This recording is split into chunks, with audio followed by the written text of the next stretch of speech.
Welcome back to the Resonant State, the world's fourth greatest podcast. We are continuing with our deep dive into the entire hypnocracy, to use the words of Grateful Dead lyricist Robert Hunter, rule by hypnosis. Hypnosis, hypno, the god of dark dreams. Even the root of the word hypnosis relates to being in thrall, becoming under the command of another, of going into an alternate reality where you think what your actions are accomplishing, they're actually accomplishing something different. So again, I'm joined by the legendary William Ramsey, Sean McCann of Wake the Dead. This is our power team. I call it the A team. Okay, we're the A team. But anyways, we're gonna do brief recaps. So I'll just give my 3 cents on this. So in terms of this whole exposition, um, one of the things that I recognized was that a MK Ultra is late in the game. MK Ultra is the mass offering of this. And I was thinking about various things like the acid test. Who documented it? Well, it was documented by Thomas Wolfe in his book. He's there as the CIA documentary officer, and it's in the literature. So these things were documented and they're fed back into the public mind. And this creates a whole nother level of this stuff because it's all right there in front of you. It is not, if you read it clearly, it's right there. So basically, the we have is the hypnosis actually relates to creating a dream state. So it's creating a filter, a dreamlike filter of reality. So the consciousness, your actual consciousness, is never permitted actual direct freedom and agency. And all of your sensory inputs are intercepted or subverted. And most of the time, this programming is happening completely unconsciously. You have no awareness that you're under any kind of programming at all. And you go through a lot of the therapeutic extensions that have arisen. We can look at Freudianism, and I mentioned before last week, second order cybernetics. Cybernetics was the ultimate goal of the Macy conferences and cybernetics, which we are living in the tail end. We're living in the millenarian. We're living in the end of the world. We're living in the Kiamat. They call Kiamat means day of judgment, right? Of the cybernetic age, which means total control by AI, complete integration of man and machine. And you all know Harari said very clearly, the AI is a father of lies. The IA lies, right? This is the same protocol or paradigm. However, the collection of data, the harvesting of biometric movements and motions, even the integration of brain, voice to skull technology is earlier manifestation. Like the guy we talked about, Omega Man last week, but imagine having your brain interface. You got your Neuralink chip stuck into your brain. Oh, that seems great. Wow. Yeah, right. Doesn't seem great to me. However, the fact is, they almost don't need to do that. They're already invoking it because second order cybernetics means that the self-governing system into which you will self-program. You will become your own slave driver. You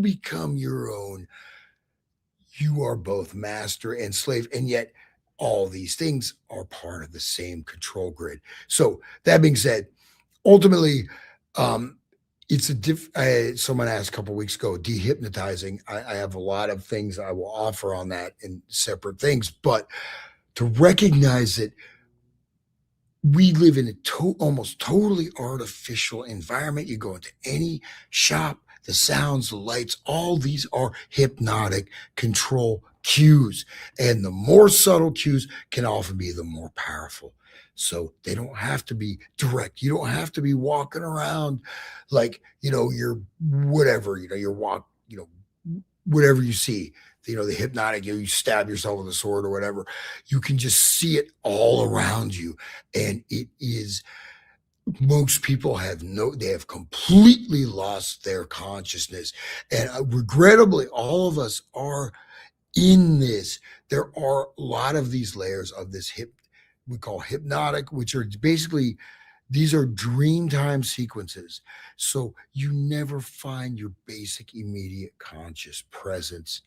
And a lot of the therapeutic things, they just keep reinforcing this. You keep going and going and going, you're never going to find a ground. So we're removing this, because this whole thing ultimately rests upon us. We are the ones, right, that are listening. You find your space, and we can free ourselves from this, because it is anti-natural. It is illusory, it is evil, and it is a construction. So let's destroy that. That's my recap. That's well Amen. said. Great That's intro. well said. Yeah, Great that's intro. awesome. Amazing. I was just thinking, and this is like what Hans was just describing, is Plato's cave is not in the cave anymore. It's like all around us everywhere, and everybody's choosing to believe the illusion. And meanwhile, like some of us are in the sunlight saying, hey, this is real light out here, like look at beyond the illusion, break free, but this really, the whole idea of the narrative creating the reality for those in the cave, uh, it's how it's always been, it's how it is now. And Esther Brooks was able to find a specific narrative for each person that uh, pretty much anybody that speaks English can be hypnotized, because that was his language. But he would speak a narrative into their ear, specific, designed for their brain, and their brain accepts that and accepts, okay, yes, you're my master, yes, I'll do what you say, yes, I'm very sleepy, all the hypnosis, right? But that's another form of narrative. It's the words are the magic, and so really, like, the words, they create the illusion in our mind. And when everybody agrees with the illusion, then we are in a satanic space that's not, like he said, anti-natural. Like, and really, like, our minds create the reality together. And if we're all creating an illusion that is designed by our controllers, then we're going to create the cage, and we're going to be stuck here. you know we can create a reality instead of an illusion together, if we you know walk like Jesus and love our neighbors, right? If we recognize what's really important instead of money and those other illusions that we're always chasing, voting and heroes, and that if we take our responsibility in our own hands and we use our senses to make a more true narrative for our own life, we might be able to crawl out of this illusion and not be total slaves that are like on strings, like marionettes to the government, the evil that is, the dark occultists. So welcome, William. Thanks you for having me. Great to be back with both of you. Great intros. Really true. The real prison probably isn't the external. It's all internal. It's probably the greatest prison that humanity's involved in. That's why people can be in jail and be free, is because it's all kind of whatever constructs are in their brain. We are at episode 17. We've done such great work, a lot of praise and encomiums from the public. But I was just wanted to take a little time to kind of go back before we get lost in the trajectory of where we're going. We have a guest tonight, Robert Frederick. of The Hidden Life is Best. I've done a lot of shows with him. I know you've done shows, Sean. I don't know if Hans has, but sorry to keep him waiting. Sorry, Robert. But I just like to do a recap just to let people know. I mean, we've done like 30 hours of shows, but we started out looking at the Manchurian Candidate as a film, but also as kind of an insight into this mind control stuff, right? It came out, but it's so important. It was done in 62 by Condon. And a lot of that information kind of played out in this document we went through in Hoban Estabrooks. This Yen Lo character is quoting all this stuff. He's actually kind of telling the truth, but a lot of that stuff played out in all of these academic papers that Yen Lo was quoting, some of which were real. Like, I guess Brett told me some of them were real. He's literally quoting that stuff. So, and also these techniques and all these imagery and this dream state, like Hans mentioned at the intro, those are all reflected kind of in this Manchurian Candidate film, which really ties up even all the way to today, because Hans was talking about the Manchurian Candidate. Erica Kirk as a Manchurian Candidate woman, kind of like Eleanor Island, 5 years older than Charlie, comes on the scene, intel background, strange background, very political. And then it gets picked up by, this concept gets picked up by Candace Owens, who, I don't know if recently that's the case, but she at one point was the top podcaster in the world. So I think that these concepts kind of going out in the public are important. We went from Manchurian Candidate film to Condon's intro in Operation Mind Control. Two of the most important books are Search for the Manchurian Candidate. They're dated. Search for the Manchurian Candidate and Operation Mind Control. So Condon wrote the intro. So the concept of the Grockian clown. So this idea of like, you become, if you don't know these mind control techniques, you're subject to them. It's kind of like a clown. You mentioned marionette, Sean. But then, you know, these Dave whole McGowan. thing, Dave McGowan, we went to Program to Kill, Mind Control 101, who goes into and talks about the partitioning of the brain, amnesia, and how they can do it. And then we went right into the George Hoban Estabrooks. Shout out to what's the guy, Greenwald, over at the vault, I think it's Black Vault, for actually doing the FOI to get these really important documents. Like, everybody knows they're important now. But we read through that. It's like 500 pages. But so much was included in that, in his work. Estabrooks is really, to me now, a world historical figure that's really overlooked, because it's the road to MK Ultra, just like you mentioned at the intro, Hans. This is Estabrooks and Hoover, this interplay at the very beginning, before World War II. There's so much going on in that. It shows that Hoover and his whole squad, his whole group, were involved in this correspondence. They're checking the boxes. Some of the stuff is supposed to be destroyed. It wasn't. But they're checking the boxes, going back and forth. And all these themes are involved in there. What Estabrooks is talking about is reflected in Manchurian Candidate, the book and film, which is this idea of amnesia, where you can partition the brain, and also the guise and guile of involved. Like, he literally, Estabrooks used, I will be at the YMCA under the guise of a doctor, a helping doctor. Like, this is in those documents. It's showing things that played out later, with whether it's West or some of these other Klein that's around Chapman. And we haven't even gotten to that yet. Like, that was kind of like in my mind's eye, we were going to get to that. I don't mind where we're headed, but I'm just saying, like, that was kind of to show the 60s. Hoover's behind all these things. So he knows everything from the 30s. He's behind a lot of these. Like, people say that these high level kind of CIA doctors, by the way, I'm having Colin Ross on my show next Friday, so people can listen in. He literally wrote a book called The CIA Doctors. But these CIA doctors, but you had to think that Hoover also knew a lot of the stuff in the 60s that's never really disclosed, but it's disclosed in this document that we went through that I think was published in the Black Vault in 2018.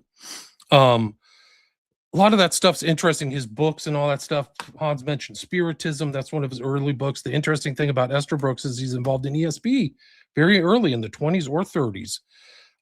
He's into mesmerism. I found one of his papers. I was up at Berkeley this weekend and downloaded a lot of his academic papers, and they're pretty remarkable. They're not really publicly available, but mesmerism, ESP, like, he's almost like anointed mind researcher even before anything that happened at SRI.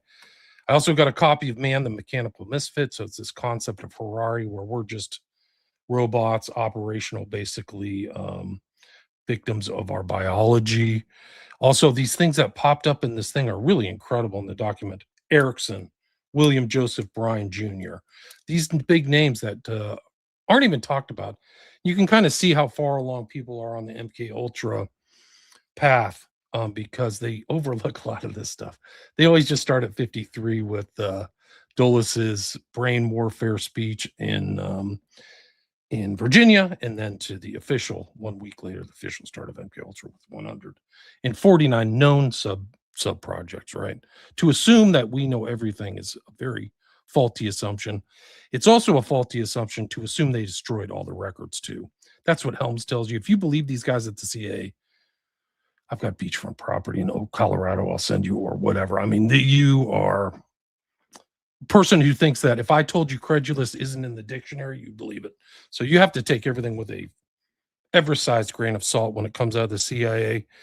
Like I said, guile, amnesia, these things. The other thing that's really important that's related by Esterbrook is he had a stable of subjects. And I think that's a very important thing for people to realize that, oh, I can bring these 3 people down and show them off to you, and like Hoover at least is in writing saying, no, we don't know what they said verbally. Like a mob, they don't like, people don't commit stuff to writing that often, at least back in the day, because they don't want to get busted. But that was a kind of a long show, but I think we really got through that long document and got a lot of information out of it. And then Hans, I think last week was the one we did with the Chat GPT Omega Man, which is really just crazy as hell. And it shows where we are with AI. So that sent me down a rabbit hole, that one, the Omega Man thing and the Chat GPT psychosis or whatever. Like, for days I was looking into the horror. The horror. I mean, there's other stories about that. They just had somebody testify in Congress about how ChatGPT was making sure the rope they were using to hang themselves was enough to hang themselves. That's the one. And the kid was like, it was a young kid, teenager, and he's like, he tells ChatGPT, he says, I think I should leave the rope out so that my parents can find it. And then the thing tells him, no, don't do that. They won't understand you like I do. And he doesn't. And then a week later, he's dead.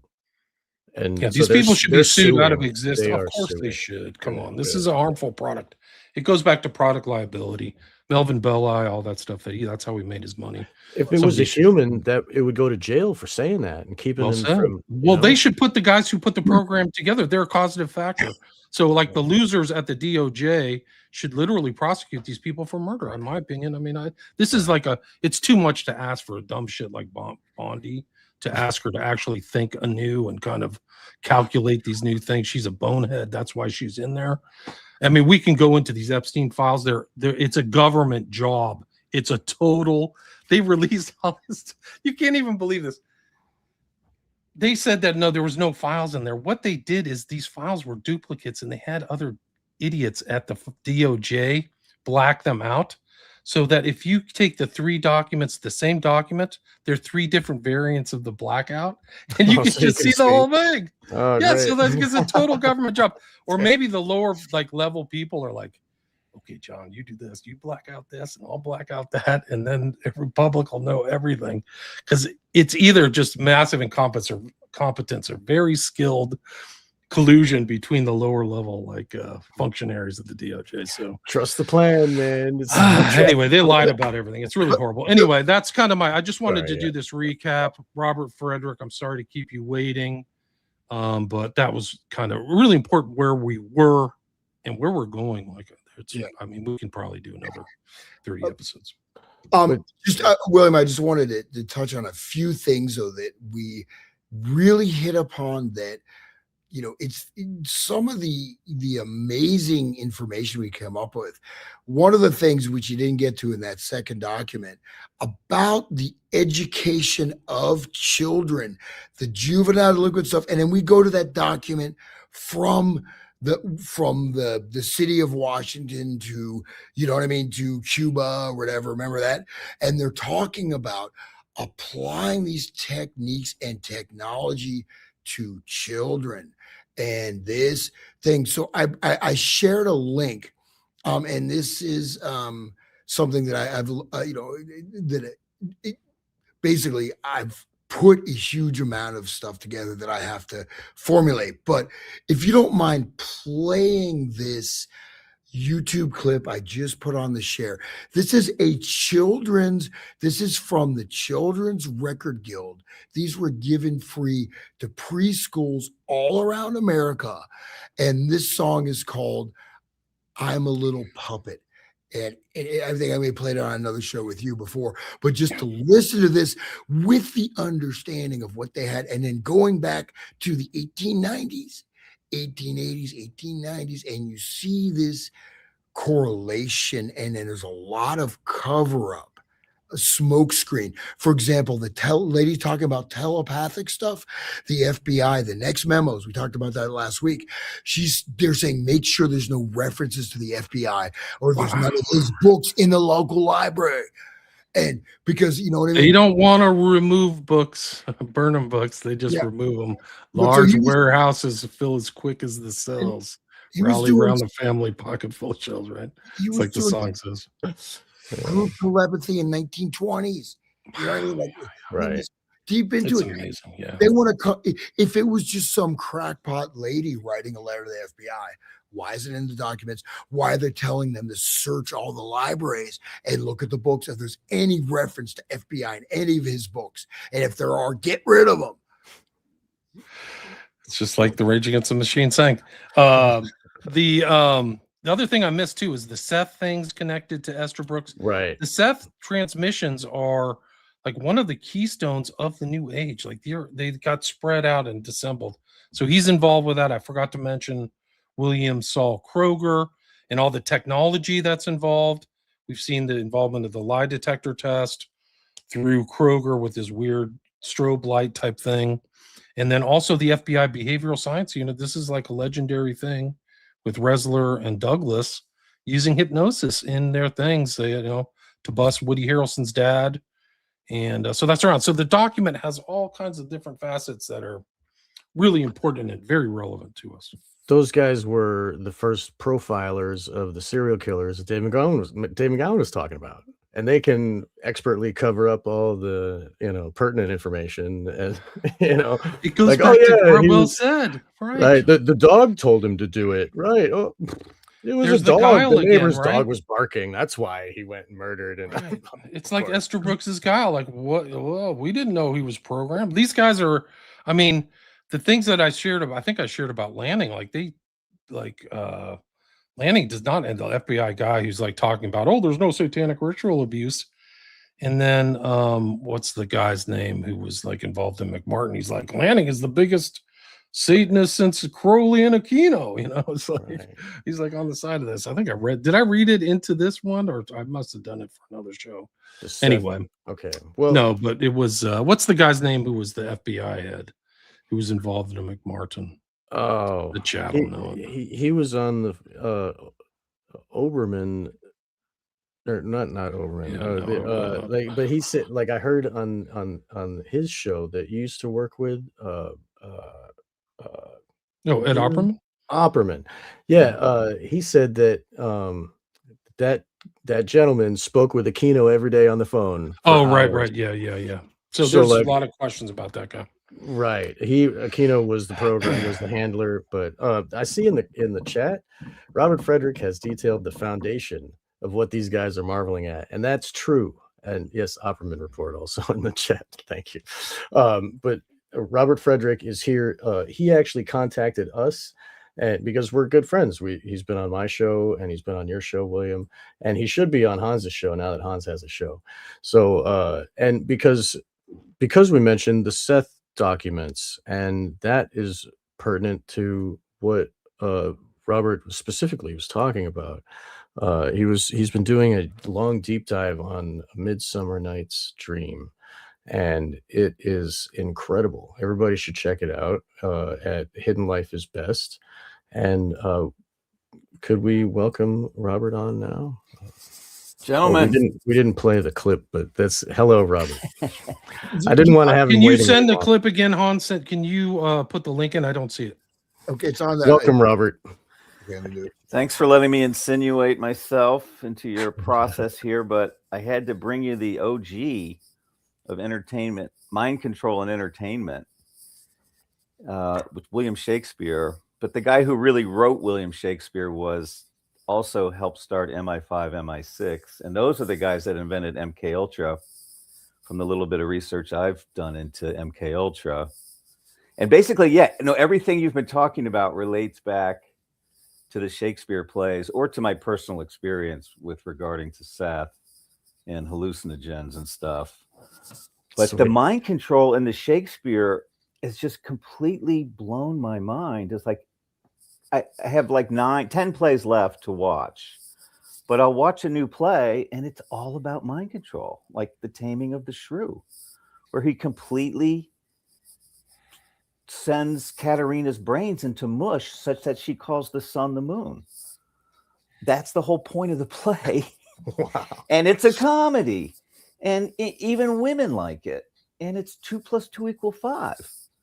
It's so weird. It's just still shocking me. And to try to grasp it, I've done a line-by-line reading of A Midsummer Night's Dream, which literally illustrates narco-hypnosis and mind control and sexual trauma and lost time, and it's a humiliation ritual. It's like everything is in this play, and it's a comedy, and they do it for kids. My son did the play in 7th grade. Kids do the play 7th or 8th grade, and it's full of perverted sexuality too.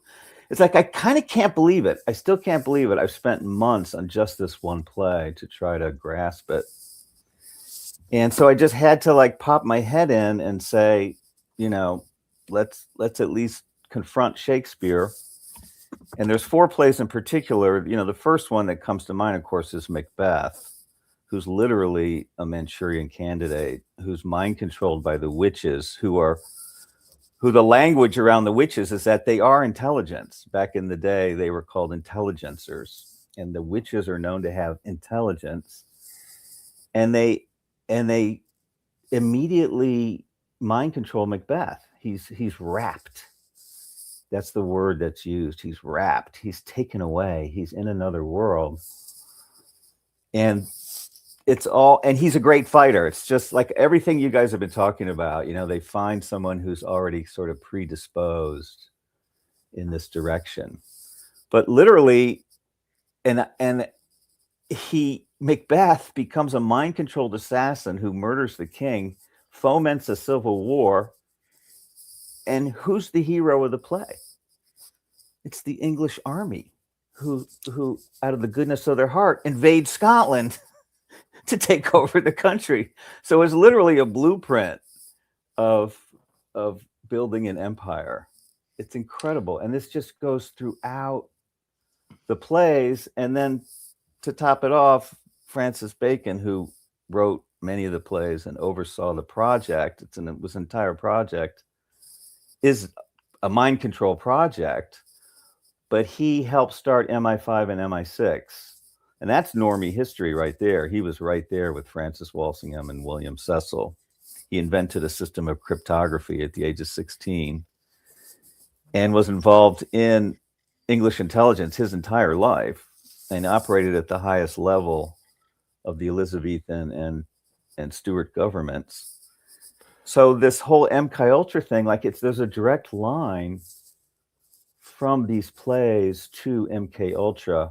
And Midsummer Night's Dream, I just already said, yeah, it literally illustrates MK Ultra. And when I first watched it, I couldn't believe it. So for this particular play, I've kind of made it my mission to study the historical criticism and scholarly response to this play to make sure I didn't miss anything, or literally at the beginning was just to find some corroboration for what I'm seeing. And it's been very hard to find, except finally the modern critics are noticing that the play is about homosexual pederasty and changing people's behavior. but only in a very mild way. So that's part of dealing with Shakespeare, is dealing with the 400 years of critical response to the plays. You know, there's 1 million books at least about Shakespeare, and there's 500,000 about the books about Shakespeare. Like, But and it's a religion. You know, he made a religion out of it. But anyway, that's what I wanted to bring to the table here today. when you look at that critical response, you're looking at how people have perceived, and it took how many years for them to recognize that Oberon was a bad guy, you know, Yeah. because of this cloak of comedy of Yeah. like, oh, and then they accept it with the spoonful of sugar helps Yeah. the Satanism go down. You know? Yeah. Bacon's understanding of the mind was extraordinarily advanced. The whole idea of Midsummer Night's Dream is that imagination creates reality, which Kant made a philosophical premise 150 years later, just after, you know, Bishop Berkeley and David Hume, who were British, about 100 years after this play. But it's embedded in the play, that idea that the dream is a part of reality and the dreaming mind is a part of reality, and that you can kind of control someone else's dream. It's embedded in this play. It's illustrated. And that's the other really crazy thing after years of doing this, is that I've come to the conclusion that amongst all the other things these plays are, they're also teaching tools for the brothers, because there's signals in the plays for the secret society, mostly using the language of alchemy, but the earliest symbolism of Freemasonry is in this play, or is in these plays. So the brothers immediately pick up like, oh, this is a Masonic play. And then, of course, they're bound by oath to promote the play. And thus Shakespeare becomes the phenomenon, the global phenomenon that it is. And it's literally a religion. It's just incredible on every level. So every day my mind is blown when I look at this stuff, and I'm trying to coalesce it into a book, and I'm doing a series of podcasts as I get new information. And yeah, like Sean said, I'm really buried into Midsummer Night's Dream, which is an astonishingly brilliant play, because literally in front of everyone's face, Oberon sexually traumatizes his own wife so that she has sex with an animal. Why does he do it? Because she is in charge of a little boy that Oberon wants. Give me the boy. She refuses. What does he do? He drugs her, and she has sex with an animal, and she gives him the boy. I mean, how crazy is that? That's the center of this play. And you won't hear anyone. Excuse me, can I interrupt you for a second? So oh, please do. I'm sorry. Okay, I go on good. for It's days, okay. man. It's I'm okay. sorry. No, just this is Hans wanting me. So this is You guys can hear that audio, correct? yes. This is Say, played for children. How would right? you look if I turned you into a puppet? First I tie the strings for your head, then the strings for your hands and legs, then abracadabraca, pipply-poo, sub gum, you're all wooden. Here's a puppet boy, he's all wood from head to toe, and here's a puppet girl, she's as wooden as the boy. Here's a puppet boy, he's all wood from head to toe, and here's a puppet girl, she's as wooden as the boy. Now I'm going to pull all the strings and make you move. Little puppet, walk with your legs and arms so stiff. Oh, little puppet, walk like a funny wooden doll. Little puppet, walk with your legs and arms so stiff. Oh, little puppet, walk like a funny wooden doll.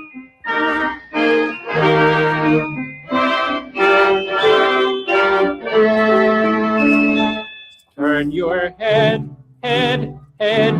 first to one side, then the other. Turn your head, like a funny wooden doll.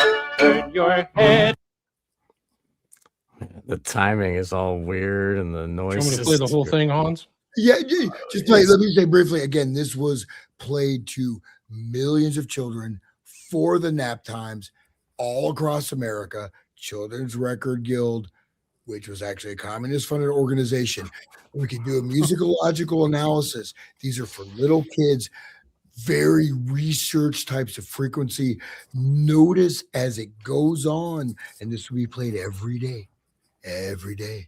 You're going sleepy time, and listen to now how it gets disjointed. If you're aware of music, listen to the dissonance. So it modulated up a key. Yeah, the timing changes, right? Yeah, timing changes, but just finish it out. And just to say that this is not just, I'm not pulling it out of my, my cosmic rectum. This is here you are, here you are. This is for creative children whose parents want them to love, understand, and grow with goodness. Abracadabra, abracadabra. Yeah, Head first to one side, then the other. Turn your head, head, like a funny wooden doll.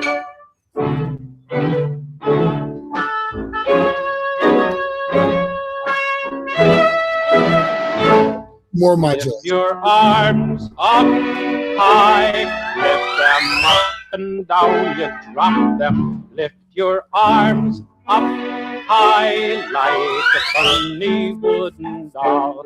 Lift your arms up high, lift them up and down, you drop them. Lift your arms up high like a funny wooden doll.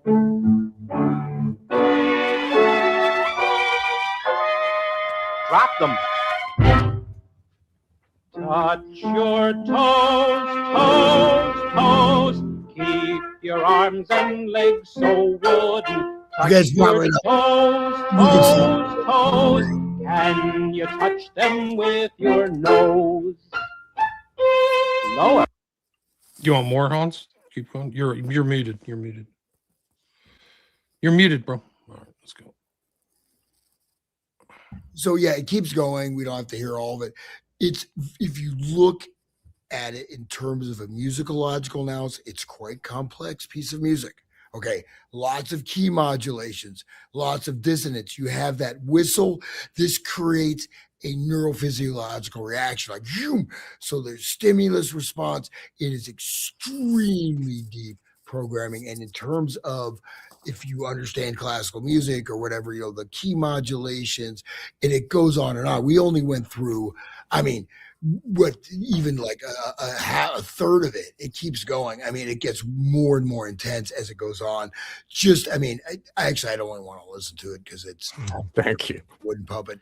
But this is, and look at the picture. Okay, album picture. You see the body is bifurcated, left, right legs, right? Two separate people, two legs, almost like a womb, split brain, left, right brain split. And this is listened to all across America for all the preschools, and it's free. Old Children's Record Guild, play it at nap time. I'm a 20-year-old, BA graduate. I don't have a degree, and here's the kids. Oh, I'm supposed to put the record on. Listen to the record, kids. You know what I mean? And think of what. So this shows, and this is from what, mid 50s or whatever. And there's tons of these records. So this is not just a minor thing, but here at least we can analyze it in a narrow space, right? And so as Robert, who I haven't met, but he's talking about this.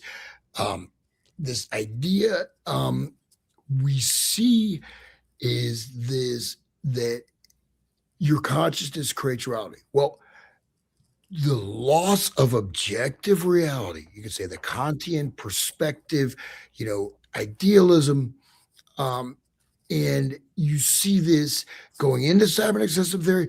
But what happens?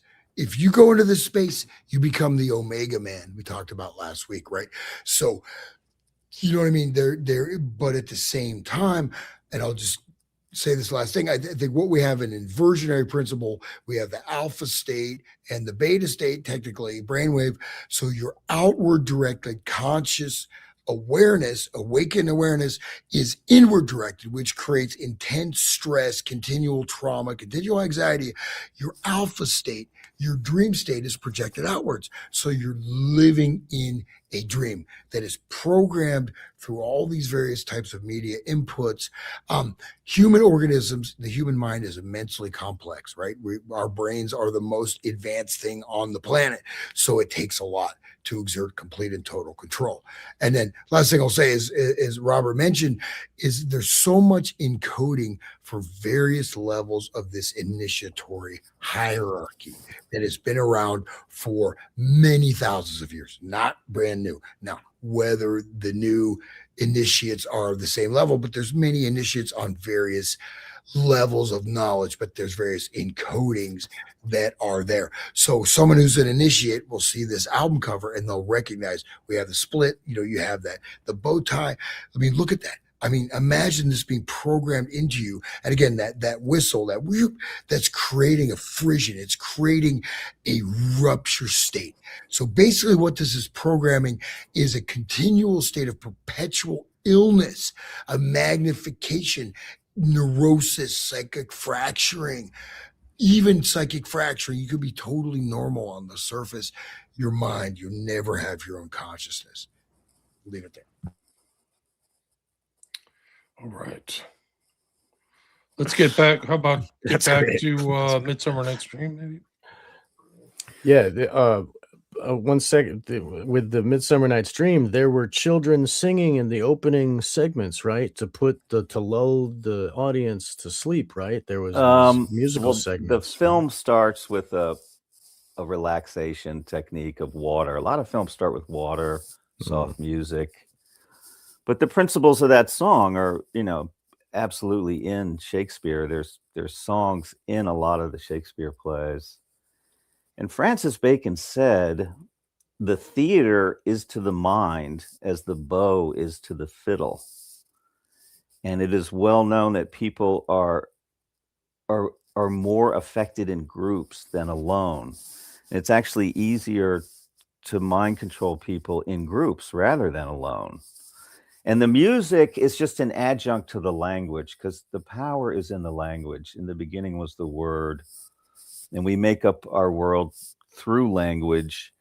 And this is what Bacon knew and was a master of. It's rumored he read every single book in England by the time he was 20. He was extraordinarily precocious, like a Mozart of language, Mozart of words.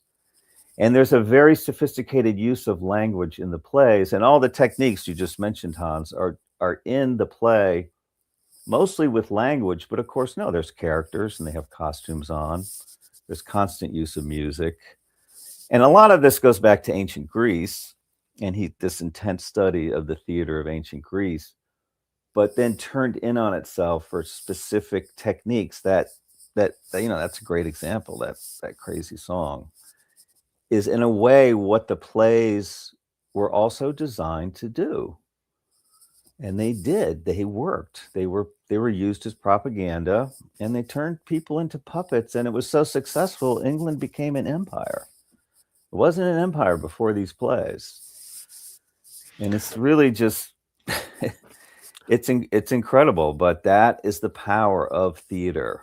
That's the power of language. And it's disarming because you're laughing too. Yeah, he veiled all of this stuff, and we're all susceptible to it, as Estabrook said. If you speak English, I can mind control you. Because English is the key, right? Well, English or language. It's just language, any language. I'm just meaning that rule Britannia, that the idea of English empire of the world, that was the New World Order, right? Back then. And they foresaw it. Yeah, they foresaw the New World Right. Order. Absolutely. That's what they wanted. They talked about it amongst themselves. exactly. And he knew he had Sorry to about that. control minds. He had to create the inner world that could create the outer world. He wanted an empire. This is all in Bacon's writings. People have been studying Bacon for centuries. He was a huge star in the 18th century and 19th century. His star has kind of fallen, but He also wrote New Atlantis, as you mentioned, Hans. And the Shakespeare is definitely tied to New Atlantis, which is the creation of scientism. And, you know, right now we've got this Yuval Noah Harari is a direct outgrowth from New Atlantis. And that's Peter Thiel's favorite book, where scientists are literally carried around as kings and science is king. And Bacon saw that too. That's normie history, where he was a cheerleader for science. He wasn't a good scientist. He didn't discover anything, but he understood what science meant and how far he had to go to get to the New Atlantis, where people believed in science, which in my opinion is why they faked the moon landing, because that was the final icing on the cake. We can put a man on the moon. We can do everything. And of course, ultimately, it's about elevating man over the creator. It's Gnostic. And he just went right to the building blocks, right to the ground level, the epistemology of belief. And how can I make puppet boys out of an entire nation that's not only going to create an empire, but ultimately it's an empire of science. And it's working. And I could trace the whole thing. That's what I've been spending years doing. And I think he foresaw it all. He was a freak. He was a precocious genius as a boy. So replacing God with science, yes, literally puts man above God. Yes. Because you have to have atheism as the core. Like all the scientists have to believe that. Yes. And then they think that they can change reality with their methods of alchemy, you know.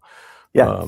But that's interesting how that now we are in the highest of the high is like, if you go with the Catholic Church or whatever, as far as the Catholics are concerned, the highest of the high for them was the Pope, and he says it's okay to inject yourself with aborted fetal tissue and like whatever. It's so the moral authority of that just says acquiesce to the doctors. They know better than me. Right? Well, there's almost no love in Shakespeare. Okay. There's almost no referring to the creator. There's no let's pray, we will. I mean, it's there because the leaders of England had to pretend to be Christian. And there are references occasionally, but the characters never turned for any real spiritual succor anywhere. There's nothing to lean on. You're left with the profound uncertainty with Shakespeare. Hamlet's confused. He never prays. He never goes to see a priest. Macbeth never goes to see a priest. The real Macbeth was a very religious man who went to Rome and gave alms to the poor. It was loosely based on history. Who does he go see, Macbeth? He goes to see a doctor. It's so weird. And people don't really notice this. There were some restrictions I've since learned that you couldn't talk about religion, because there was so much tension between Catholics and Protestants. But you could talk about God. You could talk about Jesus. It's not in the plays. It's this sense of profound uncertainty. But what is in there is nationalism, patriotism, monarchy, authority.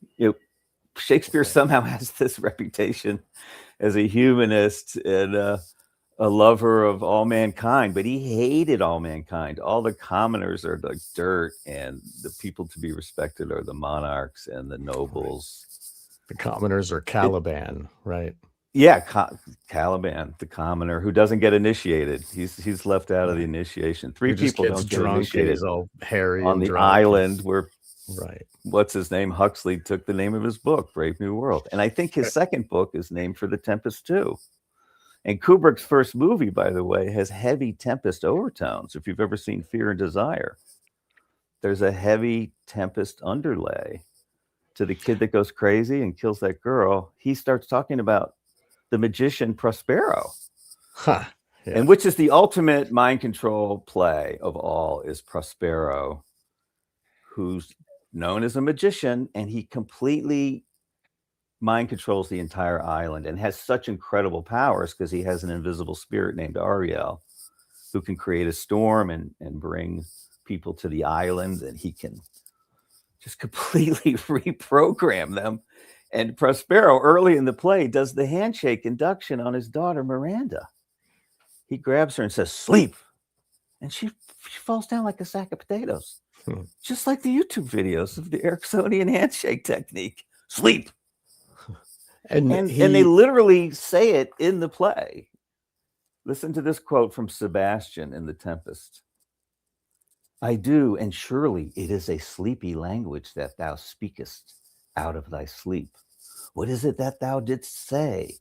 This is a strange repose, to be asleep with eyes wide open, standing, speaking, moving, and yet so fast asleep." It's unbelievable. Wow. It's all right there. In Midsummer Night's Dream, it just illustrates it over and over. He'll change someone. Like there's 4 young lovers in the Midsummer Night's Dream. 2 of them run away to get married. They've pledged themselves to each other for life. And this is one way how Bacon constantly mocks romantic love. They've run away to the woods to leave Athens to get married because her father won't let her marry this young man. And 2 other follow them. But what Oberon does, supposedly by accident, but in the space of one hypnotic session, narco-hypnosis, these young men have completely reversed their affections that they had dedicated their life to, have gone 180 degrees in a different direction, and they're totally dedicated and in love with someone else. So simple. And then ultimately the whole thing is done for state power to keep the nobles calm, because it's not good that there's this confusion amongst the aristocracy. So Oberon in a way is performing empire at home function by keeping, the nobility cool and ready to take over as the next batch of leaders. And also, it's just everything relates. There's a group of working men that center the play in London because it's supposed to take place in ancient Athens during kind of a mythic time. But there are these 6 Londoners who are practicing a play. So there's a play within a play. And the only name given in the play for these 6 working men, playwright actors, is rude mechanicals. They literally... That's what Yuval Harari thinks all of us are. Yeah, it's right there. There it is. And they get mocked mercilessly because they're working men. They're weavers and tinsmiths and bellows menders, and they're really made to look extraordinarily stupid. But one of them gets initiated. One of them gets an ass head put on his head. His name is Bottom. Gets turned into an ass. Haha, funny. And he gets to have sex with Titania, who's the wife of Oberon. And it's an initiation. It's too complicated to go into now, but it's going to be my next episode is going to be showing how that was an initiation, and it goes back to the golden ass of Apuleius, who finally is no longer an ass because he gets initiated into the cult of Isis, the secret mystery religion of Isis. But yeah, Bottom gets initiated and shit. What was I going to say? Oh God, I lost my train of thought. They're rude mechanicals put on the play. Anyway, yeah, they get mocked. The play within the play. The play within a play is all about reality. Like, what's real? Is the play real? I mean, the play does become real for us for an hour. A dream becomes real for us. Like when we have a really intense dream, it's real, man.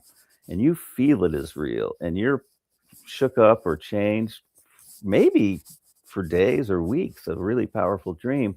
But the point is, that dream logic where you're in a room and it's your old house, but it doesn't look anything like your old house, but it is your old house because you feel like it is and you're experiencing like it is. And that kind of deep understanding of how dream logic does transfer over to daily logic, because that's the way our mind works. And yeah, we're all an independent person, but you have a different feeling for everyone. Like that woman is your mother, so you're going to feel very different about that woman, who's the same woman, than someone random stranger on the street. Or your father's going to feel about that woman, or everyone's going to have a different woman, especially for an individual. But it's the same for a chair. Here's a chair, you can measure it, you can weigh it, you can paint it, you can describe it, but that's going to be a different chair for everyone. They may not like the chair. It might be too small for them, might be too big for them. They might think it's ugly. It's a different chair for everyone. And you could just, even scientists now are arguing like Catholics and Protestants from the 16th century.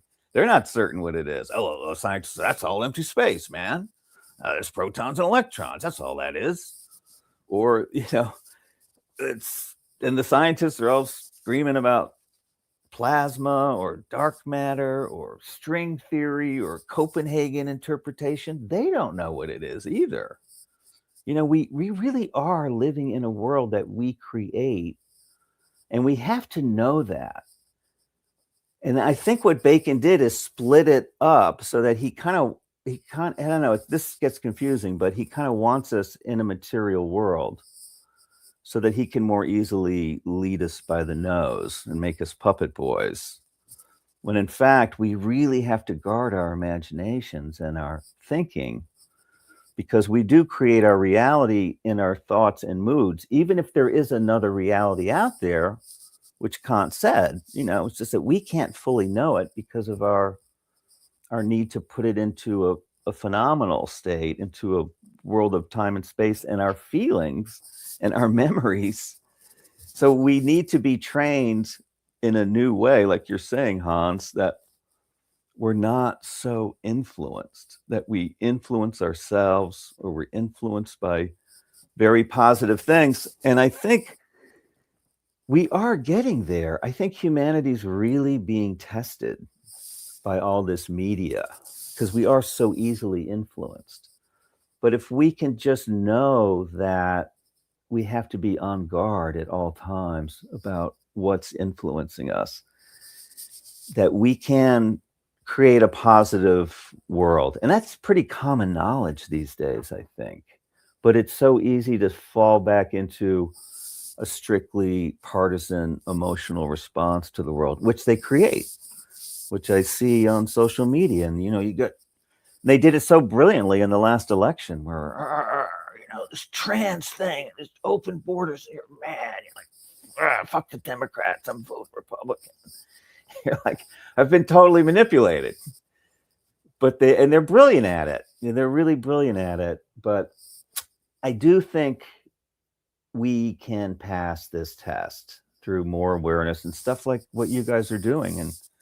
And hopefully what I'm doing, we're pointing out, like right there in Shakespeare, there's a subterranean message. There's a hidden agenda, which is brilliant, Hans. That's the puppet boy. I mean, how obvious are they going to make it? I mean, wouldn't a parent go like, that's wacky? I'm not playing that record for my kid, but they probably didn't. When they create the narrative, or when they induce us into the shared narrative, they're in a sense taking on the role of the demiurge. Correct. Like they're leading us out of the real reality into this little cage of that's the the ultimate. That's the ultimate irony, is that these Gnostics think we're living in a prison, but they're the ones creating the prison. They're the ones creating the panopticon, because they want total control so they can go to war with God. It's so ironic. I would, I think it's a fundamental point. I would necessarily disagree with you, but, and maybe because I'm sort of a semi-Heideggerian, maybe my Germanic heritage, right? But there is, he talks about the thrownness and the resolute openness. There is an objective reality. Now, we create our own reality. Yes, Right. but there is an objective reality. Now, Right. do we know what that is? Most of us probably have no idea because we are so completely conditioned. So the objectivity to train the mind to go towards that requires the awakening of consciousness, which means that you must become an active agent in this space and in the manifestation Right. space, right? And so Right. the shared collective thing. But and then I just wanted just to, because I mentioned that the New Atlantis. So in the New Atlantis, Francis Bacon, he's talking about genetic engineering. He's talking about advanced scientific things. I just want to read there's basically this island utopia, Another which seems. island. Yep, which seems really nice on the surface, but I'll just read a couple quotes from this. Quote, we represent also all multiplications of light, which we carry to great distance and make so sharp as to discern small points and lines. Also, all colorations of light, all delusions and deceits of the sight in figures, Mm. magnitudes, motions, colors, all demonstrations of shadows. We also find divers means, yet unknown to you, of producing light from originally from diverse bodies. Incredible. And it's so literally creating an entire phantasmagoric visual spectrum from this pillar of light. And then there's another quote, and surely you will easily believe that we that have so many things truly natural which induce admiration could in a world of particulars deceive these senses if we would disguise those things and labor to make them miraculous. And then it Yeah. goes It's incredible. on and on. And it says, and we have consultations. Which of the inventions and experiences which we have discovered shall be published? So we have consultations. So they're revealing some things in science and which not. Yep. And take an oath of secrecy and concealing of those which we think are fit to secret. Yep. Though some of those we do reveal sometimes to the state It's and unbelievable. sometimes not. And they talk about even going to this naked bath where they see if anybody has a deformity for the children and to become genetically modified. And this is, Dude, this is the guy that wrote Shakespeare. Yeah, I know. Kid That's you why- not. I kid you not. The evidence is there for hundreds of years, thousands of people, thousands of books about it. This is the same guy that wrote Shakespeare. He was a prophet. I think he could do remote viewing or that. I think he had techniques. He was taking drugs, doing deep meditation and extending his ideas about physical reality and what science could do. He saw it. He saw what if we focus on alchemy in a new way of manipulating matter, what could we eventually do with it? And it sounds like he's describing, cell phones almost, or movies, and it's incredible. Yeah, and all that stuff is in there about controlling science, controlling people with their magic. This is the new kind of magic. Science is the new magic.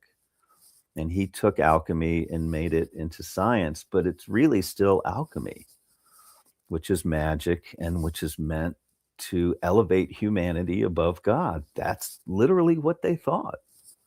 It's insane. They're insane, which is why we're in the state that we're in, because these people took power. They became the English Empire. They conquered the world. The whole world speaks English. Hello. English music, English sports, English finance, English law, English movies, English theater. Just everything conquered the world. It's mind-boggling. It's crazy. Everybody wears a tie. Yeah. Like English fashion. Good one. English Yeah. fashions. Right. It's wild. And it all came out of this guy's brain, but he wasn't alone. There were a whole bunch of geniuses there in Elizabethan London. One of them being John Dee. Everybody knows John Dee. And other guys, they were like, we could take over the world. And they started plotting it, making maps. They're really big on maps, which is why we can now take a look at our own house on Google Maps. It's like document everything, But label everything. You mentioned earlier how MI6, MI5 created OSS, and OSS created CIA. Yep. And so these guys are loyal to the roundtable groups of the Rhodes Scholars. They're not like an American institution. They are basically working for Rule Britannia, right? I think so. Yeah, I think we're just the military wing. And the financial wing. And so all the stuff that Estabrook was doing was working for them. Yeah. Even though he was working for Hoover, Hoover is working for the higher ups, the unelected, the black nobility of government or whatever, I mean, everybody he's put in there to represent them. That's what Hoover's doing. That's why he started out young. Yeah. His dad was the highest level Mason. You can see his dad and Mason regalia, like 32nd, 33rd degree Masonry. So, and they all used to go to England. They always just spend months or years in England. It's funny that the guy that they use to represent them wears women's clothing, and like it's the exact inversion of reality. Who's this? He's Hoover. Like Hoover would wear women's clothing at the parties and stuff. Yeah, he was a Mason too. Well, it turns out androgyny is a huge part of Gnosticism and alchemy. It's like a key concept of alchemy. And they're all like, everything's one. And they love it. And that's why we're getting this agenda. They would dress up the men as women in the plays. Yeah. And the boys were the women. Yeah. And they would steal little boys off the street. Yep. And they would abuse them. There was pedophilia. I mean, it started really early in England, this whole idea of abusing the little boys. Elizabeth made it legal, right? Elizabeth made it legal to steal boys so they could put them up on the stage. And a very perverse thing to have these boys dressed as women speaking very provocatively sexual lines, because Shakespeare's drenched in sex, which most people don't know because it's slang. It's drenched in alchemy, which most people don't know because it's an occulted language. And they're having these boys speak very sexually charged lines. And of course, Eros is the main control mechanism, which of course is completely unleashed in our society now through pop music and entertainment. It's just everything's erotic. But in Spain, which had a really advanced theater scene too, in Catholic Spain, women could be actresses. It was a really weird thing. And one of the reasons the Puritans shut down the theater during the Revolution, I forget what they call that, was because the pedophilia around the theaters was kind of an open secret. As it is today. Yeah, right. It's the same today. Exactly. Hollywood's the same thing. The movies are propaganda. The movies, on one hand, meant to create a nationalist sense, but also meant to kind of like degrade you and keep you dependent. It's all an extension of that era, the Elizabethan era, and it's true about what you said about the Globe Theater. I went there last year. I spent a couple of weeks in London, and I went to the Globe. Of course, they rebuilt. We said that before air. Yeah. Could you repeat what was being said? Oh, you guys talked about the nature. Oh, you didn't hear it? Well, no, the audience didn't hear. That was before we hit the live button. You were in the waiting room. And William, you mentioned the Globe Theater. Could you say that again for the audience? Well, William, our very first interview, William, way back when, you said the Globe Theater, like the symbolism's right there. The world, it's going to spread around the world. William picked up on that right away. But yeah, it's in the round. So you're participating in the play with the audience. Like you're bonding with the audience while you're watching the play. It's really, really brilliant. Whoever came it's SRO, standing room only. So you're literally on the floor, up there, just and you had right up against too. there. Yeah, you're right up there. The audience kind of becomes part of the play. A lot of the Shakespeare, they turn and talk to the audience. I know they call that the technical term breaking the fourth wall or something, but they pull the audience into the action. And the language is so powerful. It's literally hypnotic language. A lot of it's using the confusion technique, which I'm sure you guys have talked about, which is a key part of Ericksonian hypnosis. It's literally a scientifically studied technique of hypnosis. The plays are very confusing. I still can't watch them without the dialogue next to me, and half the time having to read the synopsis on Wikipedia, and like, part of it's the old language. I was at the Globe. I had seen the play before. I still couldn't follow it, probably because of the accent. But it kind of makes you study the play, which on one hand makes you smarter because you're kind of being a detective and looking for clues. But on the other hand, it just pulls you deeper into, the agenda that they're pushing on you, which is, Shakespeare's the most androgynous of all the playwrights. There's 7 plays that androgyny is a key central concept. A guy's walking around in a dress the whole time, or a woman's pretending to be a man the whole time. It's a core principle, androgyny. So all this stuff comes back. It's a core principle to that Gnosticism too. Gnosticism and alchemy. And that's kind of repeating myself, because alchemy came out of Gnosticism, because they're looking for power. They're trying to live forever, never age, never get disease, and conquer the prison that they believe they're in. They literally believe the world is a prison. And it's what Kabbalah ultimately is. Kabbalah doesn't have to be Gnostic, but ultimately it is. It's based on Gnostic principles that the God has withdrawn so far away, that there is a God. That's the ultimate reality, right? That we can't know. So we have to build it up here. But there's a God, but there's no God. He's so remote that a demiurge took over and somehow got our souls trapped in these bodies.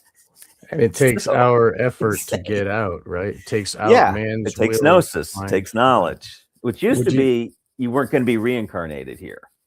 But Bacon changed it to we're gonna never die. Huh. We're gonna just take over this planet. It used to be you get your gnosis, you get these secret passwords, and you fly right past the 7 archons that are guarding the planet and are gonna trap your soul and throw you back here. I mean, it's all so crazy, from their creation myth to their death myths. It's all crazy, but it's extremely seductive, because you feel like you're in on something special, and you're like the rebels in the woods, and you're building a new city and a new life, and you're gonna take over and live forever. Hans has been outlining this Qliphoth working magic, where it is the Kabbalism, but it's putting a new reality onto the people, where I guess Hans could better explain it, but it's a way of breaking us down into the shells to give them power over, like, Hans, could you please? You haven't said anything in a while. Okay, I haven't. Qliphoth. Yeah, so that's the tree of death, basically, which is the inversionary principle of the tree of life. And again, these are, just as a forethought, these are ancient. To a certain degree, you can see that there are remnants of very powerful technologies, right? Yes. That are coming into play here and there. Was Francis Bacon acting alone? Was he an initiate? There's hierarchies of initiation, and various layers. And it's one thing I talked about, I think, on the phone with you, Sean, is like whatever level you think you're doing. For example, people that are doing these type of workings, magic workings, you most likely a pawn. even the head of that order could be directed. Now, the head of the order is directing 100,000 people, but there's, etc. But anyway, so the kilophot is it's something that when I chanced upon it, I was looking for a modeling of, you could say, cross causality over long arrays of time with different events, how they interlocked. And then you find the kilophot, it's the reverse of the tree of life, but at the same time it's literally evoking types of, you could, it is personified going back to ancient ritual cults, Phoenician, etc., reworking these energies, creating cross correlations and creating actual events in the world. And Sean, we've traced it where even things we talked about, you see it actually happen. You see the film, you see this, that, you see these things, and it comes and you see these things actually manifesting. And then you tie that in even with the mass shooting and this other things, even the potentially the chat GPT psychosis, is that you try to look up certain topics, man, you're not going to get anything on chat GPT. You want to kill yourself? Oh, here you go. Here you go. Well, I've already analyzed your personality. I want to ask about the the Holocaust. They'll just, you're gonna, you ask about COVID. Oh, you're gonna get this. You ask about this thing. You're gonna get this. Very direct. It's not gonna deviate. But you want to kill yourself? Here you go, man. Here's the gun. I just sent it to you in the mail. So, and you have people in Silicon Valley trying to invoke demonic entities into the chat GPT, whatever that is. So these technologies, you can see them in various iterations. But so the kilophot, the whole principle is actually not that, it's not, they don't think the world is a prison. There is whatever segment or sector, whatever you want to call it. So, and whoever we see on the surface, we call elites. These are probably 3 or 4 or 5 stages down or more, right? But the idea is in these Kabbalah is the Adam Kadam, right? The God, man as God, the arisen God. And we are fuel, our suffering, our torture, we are sacrifices for the rituals. We will be trodden down and they will arise and live in eternity in this artificial, permanent slave state. And only those who are allowed to remain alive will either be functionaries or just slaves or just eliminated. And this has, and you can see the same iterations. Okay. It's not like this is new, but I think we're at this particular, we're reaching an apex where you're going back to Shakespeare and Francis Bacon. This is already envisioned, right? They're the new Atlantis. They want to make the new Atlantis into the planet Earth. Right. He's even talking about similar technologies. Where does this stuff come from, Hans? The clip off. Is that ancient? Yeah. That's newer, newer secret not society stuff.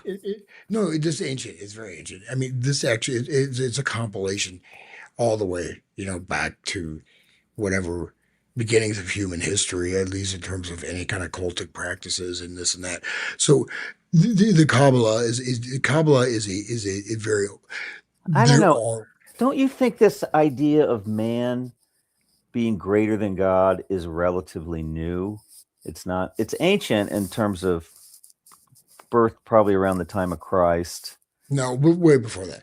I'd say about 12,000 years. Because that is a very Gnostic sentiment, and I haven't detected that in ancient religions. I haven't detected the Gnostic sentiment, and I think that's really the only new religious idea. It's crazy, but I haven't heard about this clip-off stuff. I should look into that. But I think the Gnostic thing is new, and it's new with the alchemy and this idea that God is evil. Like even those crazy old religions where they're sacrificing children, they thought they were doing it to a benevolent God. They thought, we want more life. We're going to give you this life so we can have more life because we love life. The Gnostics are like, we fucking hate it here.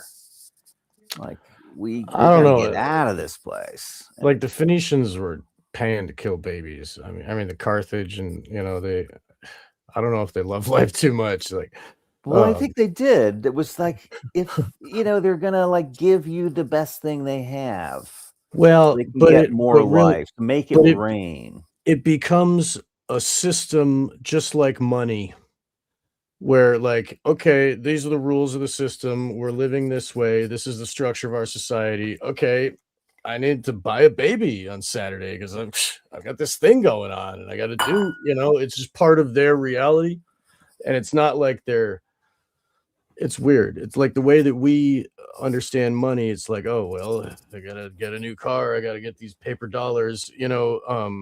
It's just how the function of their Right, society. but it's still to like make life better. It's crazy. It's I guess. misguided. It's Well, primitive, but in it's my not in like my opinion, I it's gotta beat God. I'm better than God. That well, I think is a new human idea but think that about came it up this way. around 2,000 years ago. Think about sacrifice of children. Right. So if they can convince a mother to go against God and give up her baby No, to the she's not priest going who's a against God. man, She's not going against God. well, it's her She's natural instinct to protect her baby. right. Is her Right. God? She's been mind controlled to do That's it. the right, but so that's proof. It's showing that the priest is above the law of God.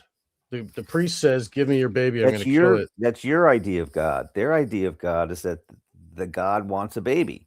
I'm going to give the God a baby. It's Well, crazy. It's not their idea right. of God is that the priest is God, and God says, "Give me a baby."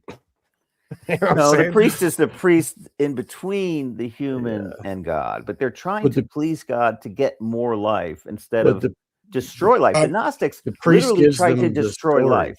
The one The priest thing, Gnostics gives them the said, don't narrative. have sex, don't have babies. That's wrong. And they had ceremonies of abortion and they would drink the aborted stuff with everything. It's like They would it's do an that. inversion. It's That's like how they the would kill the Gnostics were babies and drink the inverting babies back life, then. but these old people, these old religions just had a screwy idea of increasing life. It was Mm, wrong. I'm not supporting it.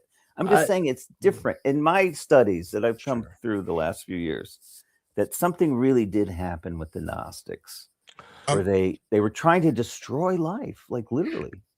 I think, Robert, I think the Gnostics, so they articulated this into a conscious philosophical position.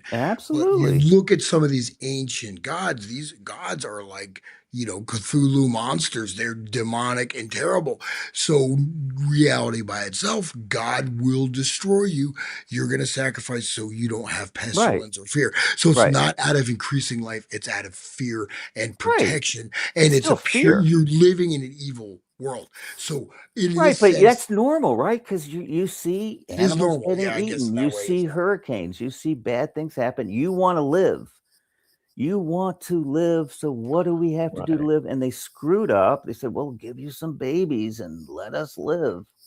It's screwy. And yeah, God, the Old Well, Testament God is brutal. think I of it mean, this way. the world is a harsh place. I think it's love. I think it's built on love, but there's Well, hurricanes. so okay, so like modern psychopaths, they kill and eat babies in front of others, and Right. it traumatizes the others, Right. and it creates a mind control state. Right.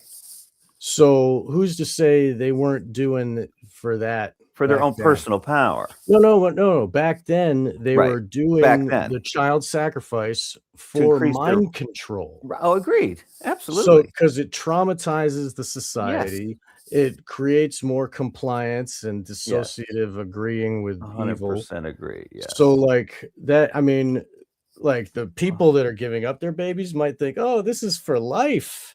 But the ones that are controlling it and the ones that light the fire for Moloch or whatever, Moloch fire, like those You think they were people, Gnostics? I think they were trying to control society. I Yes, think they they were were. I agree. But right, I'm talking right. about God.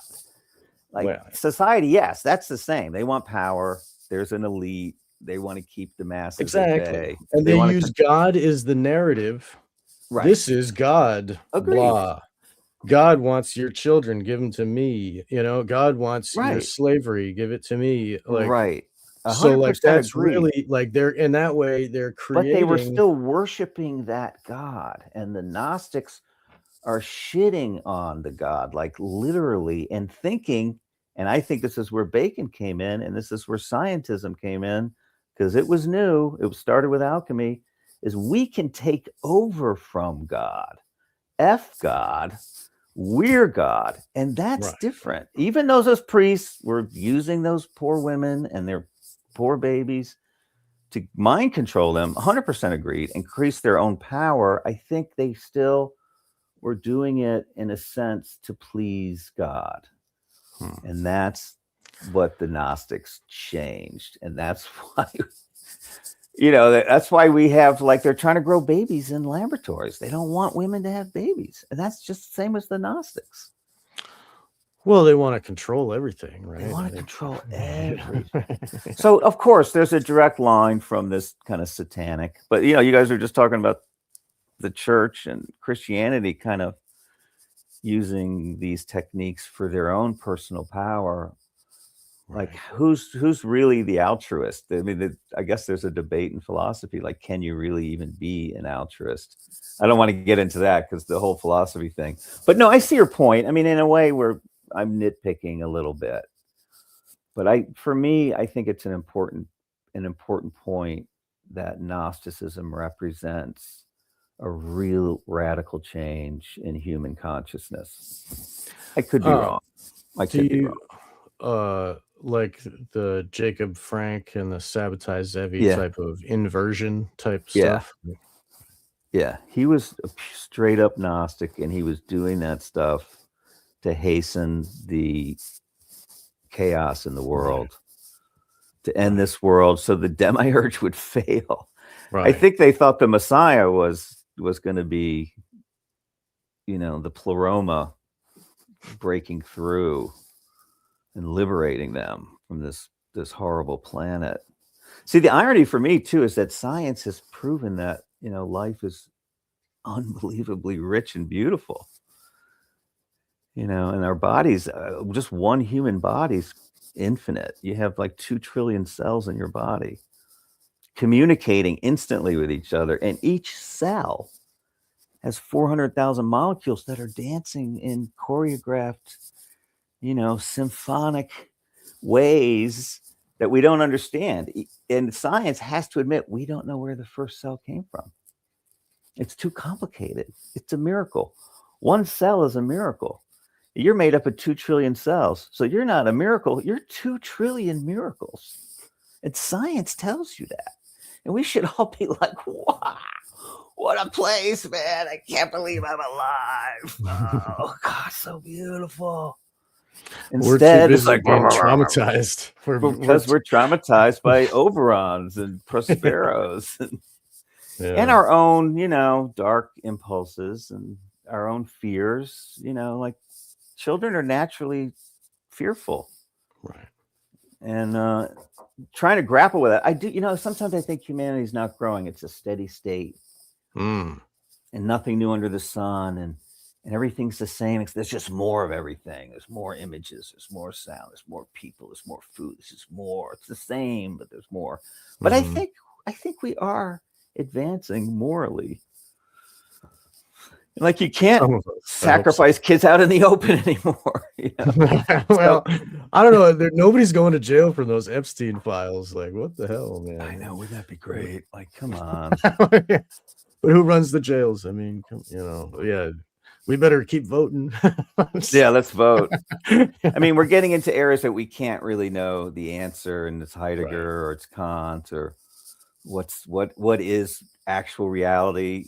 Like, that's why we make art, to try to approach what that reality is. And we can't really know. Like, God gave us infinite mysteries, which is a beautiful thing. Like, thank God we can't figure it out. Life would get boring. But anyway, I just wanted to jump in with the mind control, which does go way back. It's always a new, and Hans, you keep saying, yeah, I used the same exact word in my last episode. It's a technology that keeps having new iterations. And now, of course, with actual technology, we get it on our computers and our phones, which on one hand are instruments of mind control, and on the other are instruments of liberation. I mean, it's a great age of learning. I just listened to an amazing podcast about ancient Greece and the old plays, and there's so much in a way available to us to liberate ourselves. And the question is what Hans was just saying, like, how can we liberate ourselves, and what does that entail? And just the fact that we're talking about this, and I know it's kind of been a theme of my life, and it certainly goes back to India. Hans, I know you're an expert on Indian philosophy and music and stuff, and that whole idea of liberate, you want to liberate. In a way, we can't. We are trapped here. The Gnostics are partly right. We're, boil water, make rice, get enlightened, boil water, make rice. What's enlightenment? Sleep when you're tired, eat when you're hungry. You still got to sleep, you still got to eat, you still got to have a house over your head. And I think the real challenge is loving your neighbor. And that's the challenge, not going to Mars, not conquering the universe. As Bacon said, humanity can have dominion over the universe. That's a direct quote from Francis Bacon from his most important book on science. Right there, that's a change, like dominion over the universe. To dominate nature, in my mind, is completely insane. But he planted that idea, and it grew, and now I think that's a pretty common belief if it's unconscious. And 5 billion of us show that they have that unconscious belief that they can take a jibby jabby and stop probably this mythical creature roaming the earth, but they believe that we can dominate nature. And the whole science of immunology is kind of based on that idea, and that originated with Francis Bacon, from what I can tell. I think he's credited with that in normie history, and that's a new element in human thinking, that we could dominate nature. We're not part of nature. We don't merge with nature. We dominate nature. And it's a scary, crazy idea, but I think he did manage, through that book, New Atlantis, started it. We have now Peter Thiel's and Elon Musk's and Yuval Noah Harari, who I love to rag on. As scientists say. That document that we were looking at, from Estabrooks to Hoover, that is showing their ability to dominate the nature of the human mind. Yeah. And those human minds are co-creating our reality. Mm-hmm.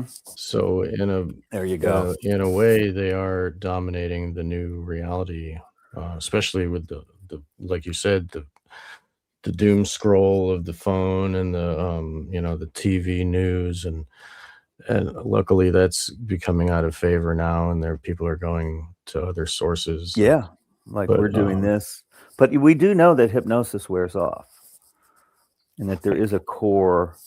The soul, eventually returns. It can be damaged. The body can be damaged. I think they have managed to damage some brains, but generally hypnosis wears off, and that's reason for celebration.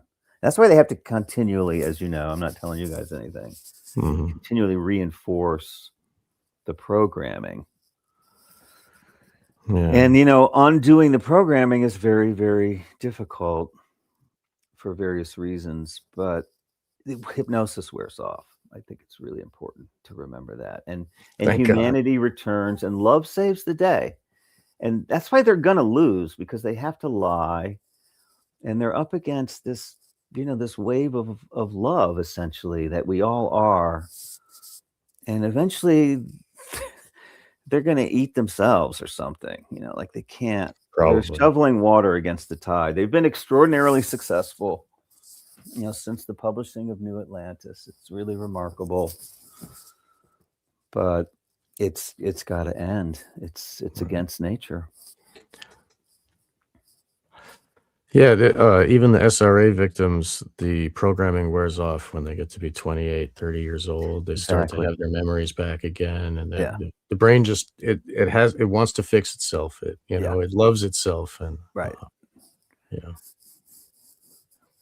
this is Exactamente. so. There's a question there. Does the guest have a podcast? A hidden life. The hidden life is best, right? Talk about your podcast, please. Well, I started the podcast because the book I'm writing, it's just so vast because it's the life of Francis Bacon. It's Shakespeare. One Shakespeare play takes me months to do justice to. It's the history of science, history of the British Empire, the Elizabethan milieu. What else? I mean, Freemasonry, because Francis Bacon seems to have been a key player in formulating modern Freemasonry. And I'm not alone in anything I'm saying, besides the fact that I'm saying, the Shakespeare plays are mind control. But even people are coming around to saying that Shakespeare, there would be no British Empire without Shakespeare. That's some new stuff. So it's just a huge amount, and I want to do a really good job on the book. So as I get this new information, I make a podcast out of it. And the podcast episodes, a lot of them are going to be chapters of the book. But I did 3 introductory ones, and then I started hitting the plays. Like episode 4 and 5 is a deep dive into Macbeth, which I found to be like deeply, deeply Gnostic, and a Gnostic inversion of all values. And Freemasons say there's Freemasonry stuffed into it. Then The Tempest. And The Tempest turns out to be, according to a book written in 1923, an allegory of initiation into a mystery religion. What? But there you have it. And it's obviously very, very important to Mr. Huxley. It's the first play in the first folio. Just talking about the Shakespeare phenomenon alone is a huge task. Oh, then the other thing is the Shakespeare authorship question. Like, what is that? Did Shakespeare write the plays, or did someone else? That's a whole book in and of itself, which of course I won't make it a whole book, but it's a fascinating, fascinating story about the hoax that is William Shakespeare, a man who did exist and who was in London and who was a part-time actor and part-time theater owner, but apparently he never owned a book and he never wrote a letter. And there's no evidence of his handwriting besides 6 shaky signatures. He couldn't even sign his name, though, right? He couldn't even write his name. Yeah. But Bacon was so brilliant, and other people like Ben Jonson and a bunch of people, they were brilliant. I mean, the pressure cooker that was Elizabethan London, with the pressure between the Catholics and the Protestants, and the pressure that was England itself, where, get 300 men and kill the king. You're the king, man. You got some distant bloodline to the king. You're the king. So they were really stressed to the max, which produced this incredible spy apparatus and incredible espionage. Like everything was espionage all the time. If you left the country, you had to get permission. It was a police state. And everyone was spying on everyone all the time. So sometimes I think like we're worried about being spied on. You could say 10 wrong words up in, Northampton in the, 200 miles from London, and you might get arrested the next day because their spies were everywhere. You had to watch what you did at all times. You had to constantly thread the needle. And they were brilliant too. These people from Sir Walter Raleigh, they were mathematicians, cartographers, painters, writers, poets. The level of poetry, a lot of it was Bacon, but the level of genius there was really incredible. I equate it to like Florence in the 1400s with Da Vinci and Michelangelo and Botticelli, and or Athens, 400 with Socrates and Plato and all those incredible scientists and philosophers and engineers. Something happened in London around that time, and it's this blending of cultures. It's very Germanic, it's very Celtic, it's French. And that pressure cooker, like something happened. And it's kind of undeniable that the last 400 years of world history is the story of the British Empire. And it started right there. And I think I said this in my early podcast when I was just getting started, that the line between old and new runs through Francis Bacon. And, you know, normie historians say that. There's this giant book on the Enlightenment that won all kinds of awards, and it basically starts with Francis Bacon as the patron saint of the Enlightenment. And the Enlightenment really changed everything. And he had an enormous influence on everyone. Kant dedicates Critique of Pure Reason to Bacon. He has a massive quote from Francis Bacon to start that book. He influenced Leibniz and Newton and Hume and Locke. And I mean, if he did create Freemasonry, which I think he did, I've assembled an enormous amount of information, which is on Patreon or Substack. Just sign up for a free subscription. I mean, what an incredible thing. And that's a mind control organization. You kind of mind control yourself first, these secret societies. Then you go out and mind control the world. And I think he started Freemasonry. It's crazy. Right. It's just completely, I call it the strangest story, ever told. My mind is blown by it constantly. So yeah, check out the website. My webmaster did a great job, and start digging around and reach out and ask me any questions. No, I'm writing a book. I have to get the book done as soon as I'm done, because I get a little obsessive, and to just to explore one Shakespeare play can take me months, as it has with Midsummer Night's Dream, because that's how dense these plays are. And that's why there's millions of books written about Shakespeare, because there's so much packed into the language of the play that you can create your own reality of each play. You could say it's about this, and someone else will say it's about that, and there's these massive debates. But please check out what's on offer. And for $5 a month, there's tons more, like the Macbeth podcast. And I think Romeo and Juliet is a real mind blower. And it's supposedly about romance, but it's actually a horror movie where they set up Romeo appears to be mind controlled, and they're like looking for a virgin to sacrifice. And there's an essay in that, you can read about it, or you can listen to the podcast. It's all there in the language. It's just filled with alchemy. It's filled with vampire imagery. And it's filled with the imagery of the ancient ritual of pharmakos, where they would sacrifice, in ancient Greece, a human being or a goat. It turned in ultimately to a goat, to bring peace to the city, because there's too much tension in the city.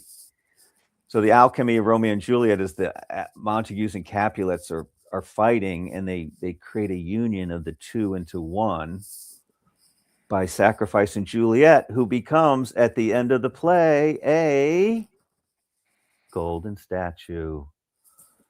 And there's like peace. Athena. She's Right? literally turned into a golden statue. Like, the symbolism's right in your face. And there's peace in the city. So Romeo like the golden statue of Athena in the Parthenon, right? That's what very you're good. getting at, right? Okay. Very good.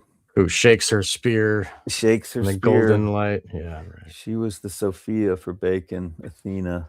Right. Yeah, Shakespeare is a reference to Athena shaking her spear. And she was the goddess of war and wisdom.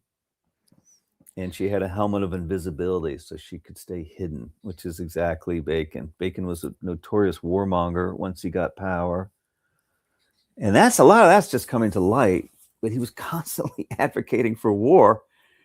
And King James would turn him down for various reasons, because it was stupid. But he was so hot for empire, he wanted to just immediately start in against the Spanish. He wanted to join the 30 Years' War, which would have been like an incredible catastrophe for England.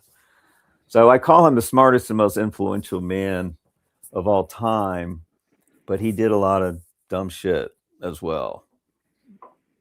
which we won't go into now. Well, What it's else can I help you with, it's a good gentlemen? I'm thing. sorry to like. What do you mean? No, no. I mean, I'm just so obsessed with this stuff.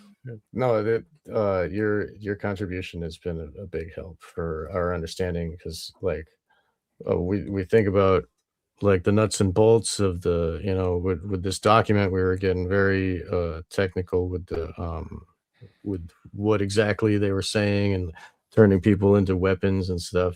But this gives us an idea of the whole society building part of it, and Yeah. how, and I kind of want to bring us in towards that society building into the future, talk about more another piece of fiction. I wanted to talk about Brave New World, and Yeah. how that is how they build babies from, Yep. you know, from the and they control them completely, and where they love their servitude, as Huxley said.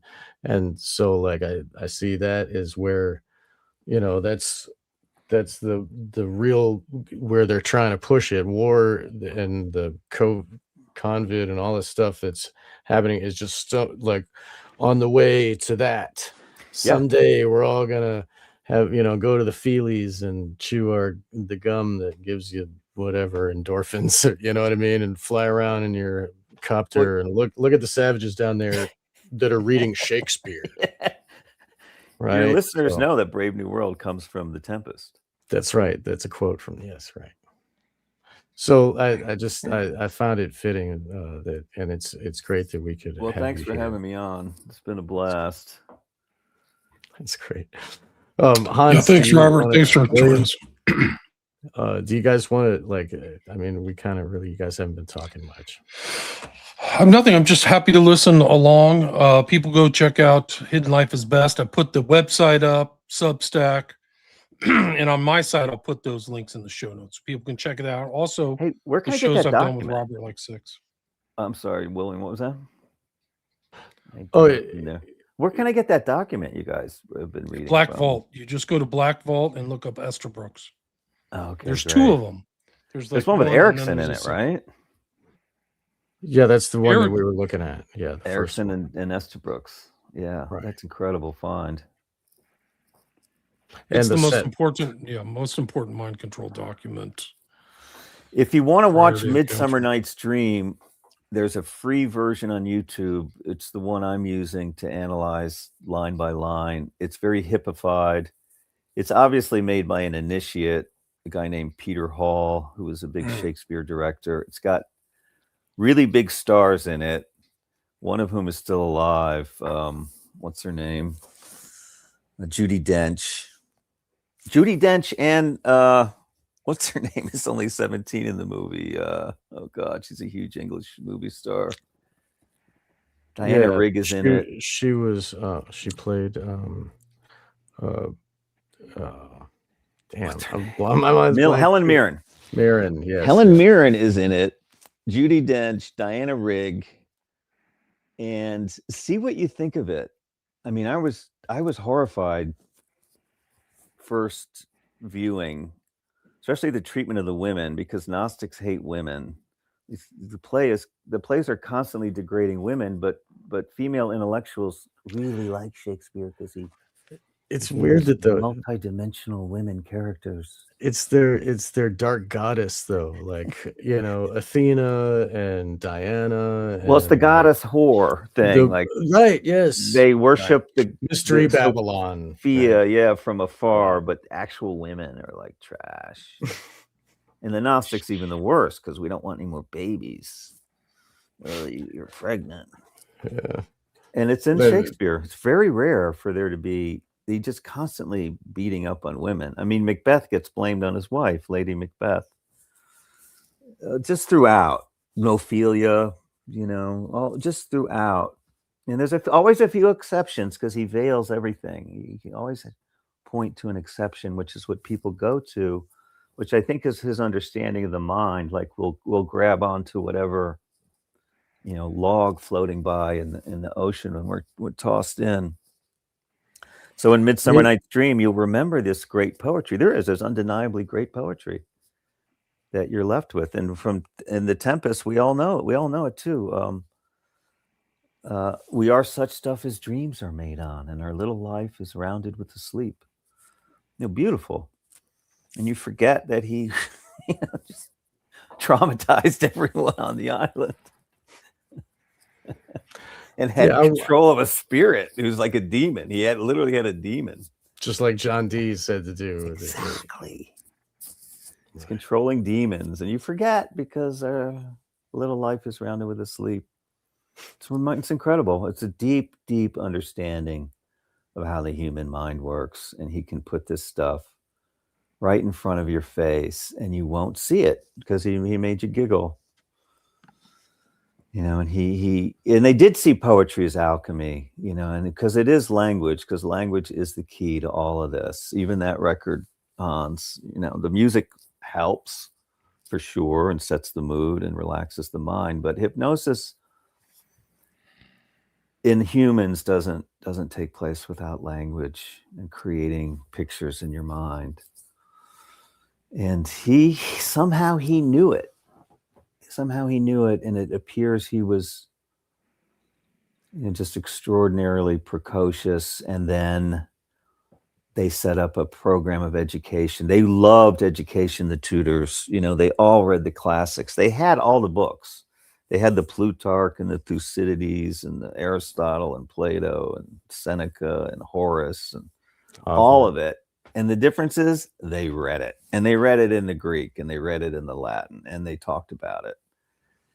And it made them like crazy smart. Those classics are, incredible. The wisdom in those books is incredible. And apparently he read them all, and he just had them at their command. And of course, the final thing is that the rumor is that Bacon put the final gloss on the translation of the King James Bible. And there's some subtle use of language in the King James Bible that changes your interpretation of scripture, which I haven't been able to do a deep dive into that, but there's a few examples of it. And the imagery on that Bible is very Masonic. And English law is based on that Bible. Yeah, Bacon had a big influence on English law, which is common law, which I gotta say I don't really understand that. But he was a major lawyer. He was Attorney General. He became Lord Chancellor under King James. Nobody knows what he did the first 25 years of his life because he was writing Shakespeare. And then suddenly he's like Lord Chancellor within like 10 years after James comes along. And he keep losing my train of thought. Bloodline. The bloodline is through the Queen. He wanted to be king, I think. I mean, sometimes I'm totally speculating, but it does look like other Baconians think he did want to be king. And then he eventually got married, even though he was homosexual. He married a 13-year-old girl. Of course, no kids, not even a single letter written to her. God, I was going to say something about, I forget what I was going to say, but he got involved in the world's first corporations. He helped form corporate law. And the United States was founded by a corporation, and we're being run by corporations today. But he was on the board of the Virginia Corporation, which settled Jamestown in 1609, named for the Virgin Queen, who was his mother. I'll go to bat. I'll go to the mat that Francis Bacon was the son of Queen Elizabeth, the Virgin Queen. Wasn't intelligence created for the East India Company? Yeah, they preceded the Virginia Company, and Bacon wasn't directly involved with them, but he was involved with those people. And I'm just saying how that worldwide network of intelligence was like, and they were a business that was beyond the rule of, and then the city of London, the Queen has to ask permission to set foot in the city of London. Like, but who's the Brits really had the their boss? spies everywhere before the East India Company. Right. They were merchants. The Masons everywhere. too. Like the Masons have their little. They put up their little lodge in all the Philippine islands and all their to really, and then any Mason gets to go anywhere and just be like, knock, Yep. knock. Hey, I'm a Mason. You know, and That's like, the oh genius yeah, here's of some it. food and whatever. Tell us And your information. only recent scholarship has uncovered that Freemasonry is the origin of globalism. Because Right. it's crazy, but this is new because people never bothered with Masonry because it just seemed crazy. You know, what's it called? A fork and beer club. We go back to Solomon. We go back to Euclid. They were like, but scholars have recently been studying it. They've been getting access to the libraries, and they found that the British Army, every single regiment had its own Masonic lodge. So wherever they went, which was all over the world, was Freemasonry. And then they would initiate, you know, the elites of that country. And I think 100 countries around the world have Masonic lodges. And it's brilliant. The whole structure of Freemasonry is based on human male psychological need. And many of your psychological and emotional needs are answered by being in Freemasonry. It's really, really remarkable. And he didn't invent it out of whole cloth, but I think he put the final touches on it. From I just say that actually in masonry itself, whatever you call it, it's much, much older than that. I mean, yeah, you know, at least, I mean, Knights Templar was sort of the coming, you know, influenced by the Hashishans, Hassan and 100%. Sabah, Yeah, I have a and whole that, giant essay on this. but these particular lodges, so you have particular smaller, you have the actual, you know, the Masonic knowledge of actual Masons that had certain types of ancient architectural knowledge, right? And Mm-hmm. with some of the things were banned by the church, so it was necessary to encode that knowledge, you know, within boundaries, right? Because these were things that were forbidden, right? You could, but then you go back to, you know, the origin of masonry, of course, the, you know, the construction of Solomon's temple, Yeah, and that, and so that the encoding of, you know, the master mason on that, like he, whatever, he ended up being killed because he didn't, you know, he didn't say the right code word. But basically, these types of lodge fraternal orders infiltrating in various types of networks through types of, you know, in the court life, in religious life, and things like that. No, Freemasonry turned it into much more of a global phenomena that was actually public. Okay, so before that, you have these interconnected types of, you know, secret knowledge, you know, or you know, whether they're financial, occultic, or whatever. And so the organization of Freemasonry, you know, serves as, you know, obviously multiple hierarchical initial, right? So you have the 33rd degree, but it actually goes up to 99 degrees in actual yeah, masonry.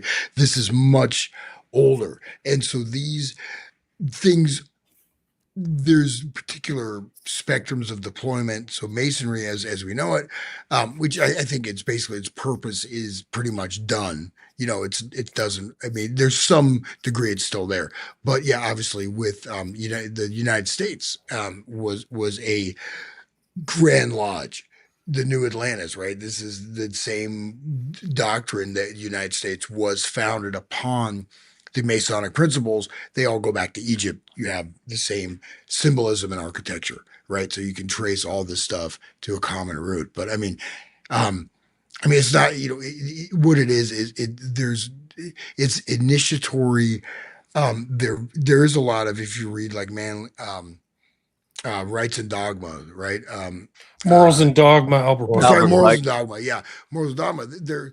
You go through that. There's a lot of interesting information, right? These are, Kabbalah. I mean, all kinds of Mm-hmm. stuff in there.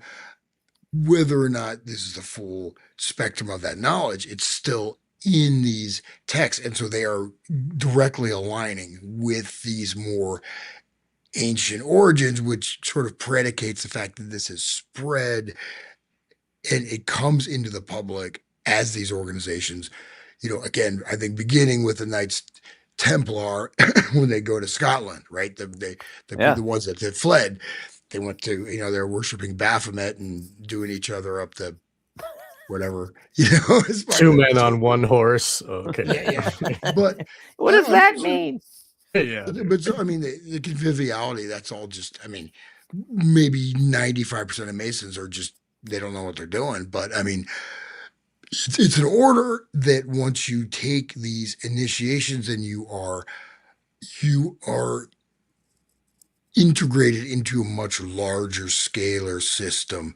So you are being placed within these particular fields of energetic manifestation that are going around in much larger geopolitical things, right? So by the time you actually realize what is going on, you can't turn around, right? And you know what I mean. And so that the penalty of death. How about the anti-Masonic party, right? Yeah. It's not just guys hanging out. The anti-Masonic party and the guy, people were getting killed, right? That it was filmed. I mean, it was formed because of William that. Morgan affair. William yeah. Morgan, Yeah. yeah. So he was killed. So I mean, it's not just. I mean, the guys getting together and hanging out. I think this, within this structure, it's one element. It is an important element. It is. It has again multiple purposes, but also you are Yeah. aligning people, and you're taking oaths and initiations.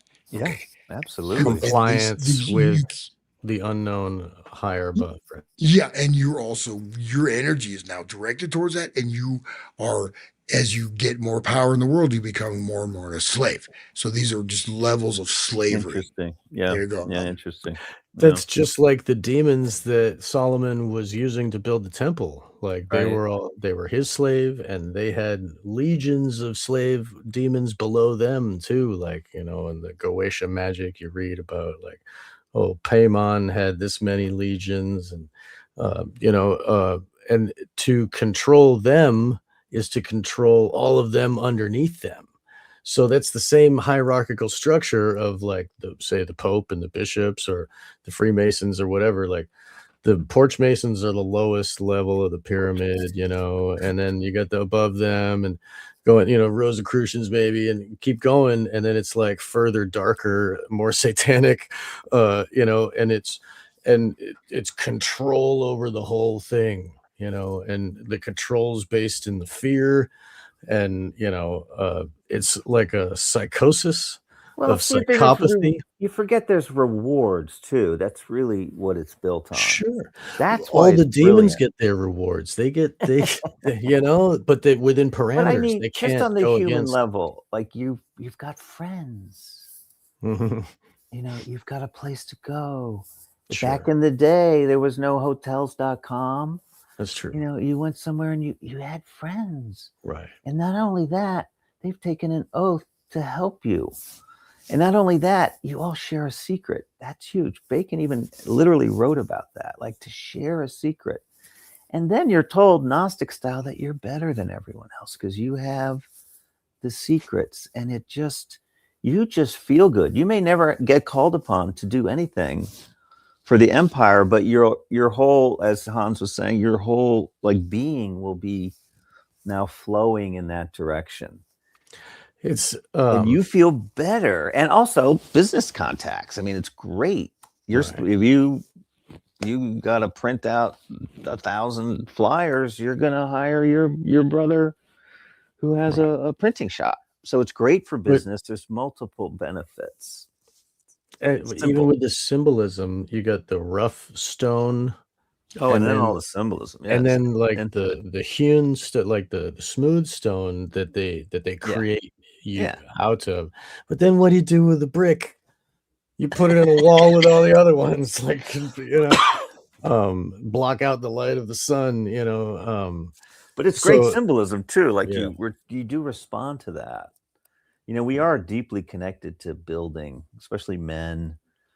And the symbolism really is great. And there was a poet from France named Dubartas who had heavy ties to Scotland. France and Scotland were very tight. And his poetry was revolving around building as a metaphor for the human. And I think that's where, part of that idea came in. Like we can we can use the idea of masonry and building for building a human being and building a community. And the symbolism really works. I think it's very effective. And then the initiation ceremony itself is very, very effective.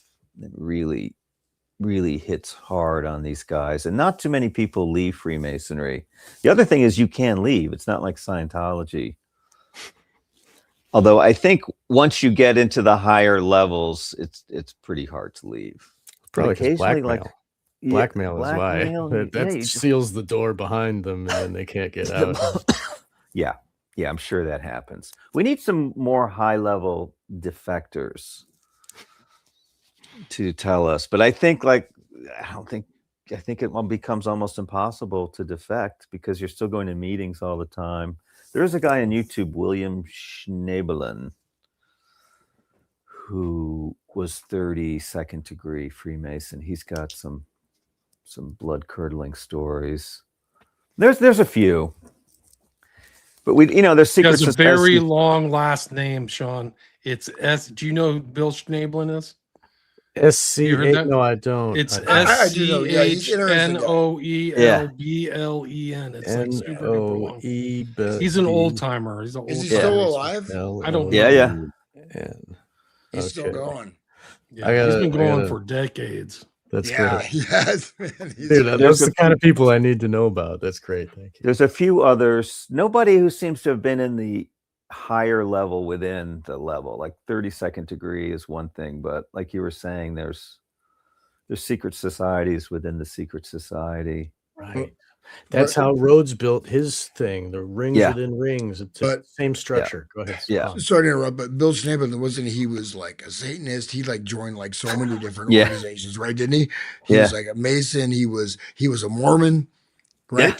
He was a Well, they were Mormon. Masons He too, right? joined like everything. He was what It's gets weird called is he claims he was cult shopper. He's a cult shopper. he was a cult shopper. He claimed he was a vampire. Oh yeah, he became a vampire. And that's where you Yeah, get yeah. like, dude, I don't know Wow. about that. But he worked himself into such a state, he might have actually been believing it, that he was literally doing that. He got way out there, and he claims a lot of magical things happened. But he's got some good videos. That's a good book. That Masonry Towards the Light. He's all over YouTube. And he was the real deal. I checked him out. I mean, during the pandemic, he had the right angle and he was vocal about it. I used that almost as a litmus test, whether to fully investigate someone more. Like that said a lot about you, what your opinions were during the pandemic, which is, definitely an operation springing out of everything we're talking about. It had to have had a secret society coordinating all the media over A the whole world. worldwide one, right? All the media, all the big medical organizations, all the entertainers, of course, because they've got the entertainers in their pocket since the get-go. Because they knew, nobody cared who William Shakespeare was back in the day, but the guy playing the Hamlet, they knew who he was. And to this day, ask your friends that watch TV, ask them if they know who wrote Mad Men. Who wrote Game of Thrones? Oh, I don't know. Who was Who the cares? first? Who was the first man to receive a COVID shot in England? William Shakespeare. Dude, so ironic. Dude, they do that on purpose. Obviously, it's part of it's part of the joke. structure, right? Because that helps to align all of those things on that Yeah. structure that Hans was talking about. Yeah. That way, it puts all of our energy into the way we understand this. Goes along with this thing that happened over here. Goes along with this over here, and it builds the structure that creates the whole illusion, right? Yeah, the So epistemology. they had to say William Shakespeare when they're unveiling this new thing in what was it? It started in March, but then it was like May 1st was the main day, where I guess Trump was like, oh, we're gonna keep it. It's gonna, up until then we're like, oh, it's gonna be over. Walpurgisnacht they're gonna let us be free on May Day, but then nope, we're locking down. that's like that is the schedule of their dark magic. You know, they start it in March. They'd start doing the sacrifices and get ramped up Interesting. for May 1st. Boom, Interesting. Beltane, you know, and then that pushes you all the way through summer, and then you get the harvest, and like it's Wow. the same, like that's Wow. their calendar of Incredible. sacrifice. They do the sacrifice for the 40 days before Beltane. So anyway, so yeah, like it. And of course, it Um, was science that got everyone to fall in line. right, That science is the telling you to illusion. do this. Oh, so Yeah, it's scientific. Well, right, then it's true.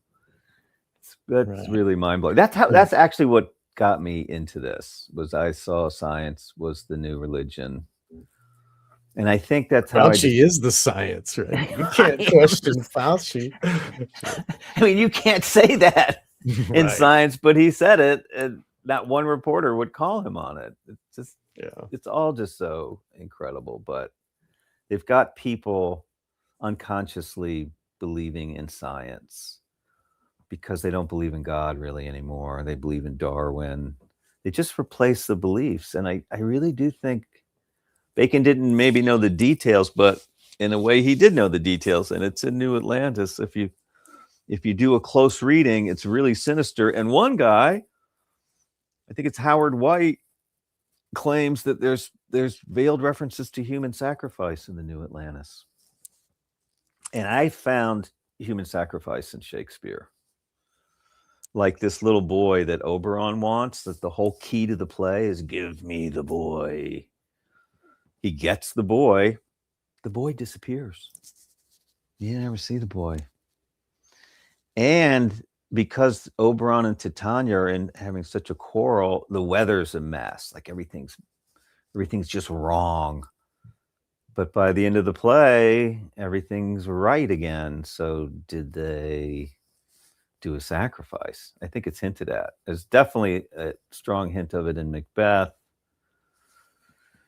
I think Romeo and Juliet is literally a human sacrifice. So yeah, I think it's encoded in there. And alchemists back in the day, I read this on Wikipedia, so it must be true. Sacrifices were required for the working to be a success. You know, sacrifice is really potent symbol, but apparently alchemy and sacrifice are tied together. And of course, they just changed it into punishment. Like they loved to chop people up on the streets of London in the Elizabethan era. Really Put their heads on a pike. And then put their head on a pike, like really brutal. Drawn, quartered, the whole bit. Drawing and quartering. When I found out what that was, I couldn't even talk about it That's for a couple years. It's so grisly and gruesome. And it's a public thing. Public. The whole public has to see, and it traumatizes everybody.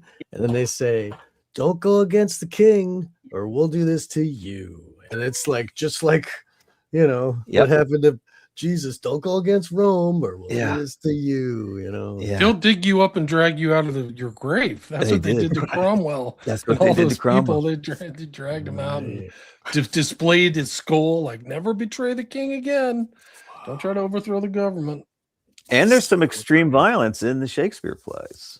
Really extreme. There's one play called Titus Andronicus. It's one of the 10 I haven't seen, but some poor woman gets her hand raped, and then they cut off her hands and cut out her tongue, so she can't say anything. Yeah, no, it's a bloodbath. It's like a serial killer play. That's based on Philomela of Ovid. Oh, really? The Philomela gets turned into a nightingale. Tereus. It wasn't Tereus. It was Tereus, not the other guy that was in Tiresias. The Minotaur guy. No, it's Tereus who, he rapes and cuts out her tongue of Philomela so she can't speak, and she weaves a loom and to show her sister who's married to Tereus and has a child with him, and then she's so mad she feeds the child to Tereus. She kills him and puts him in like the stew, and he's so mad, you know, um, that's where the whole thing from Titus came from. Yeah, I Yeah, haven't studied that play yet. yeah. And that Hamlet. How about this? Hamlet, who just really seizes people's imagination, and more stuff's been written on Hamlet and more debates. But if you strip it away, a woman wrote a book in the 70s called Hamlet and Revenge, where again, you got to go line by line, but the clues are all there that that's not a ghost, that's a demon.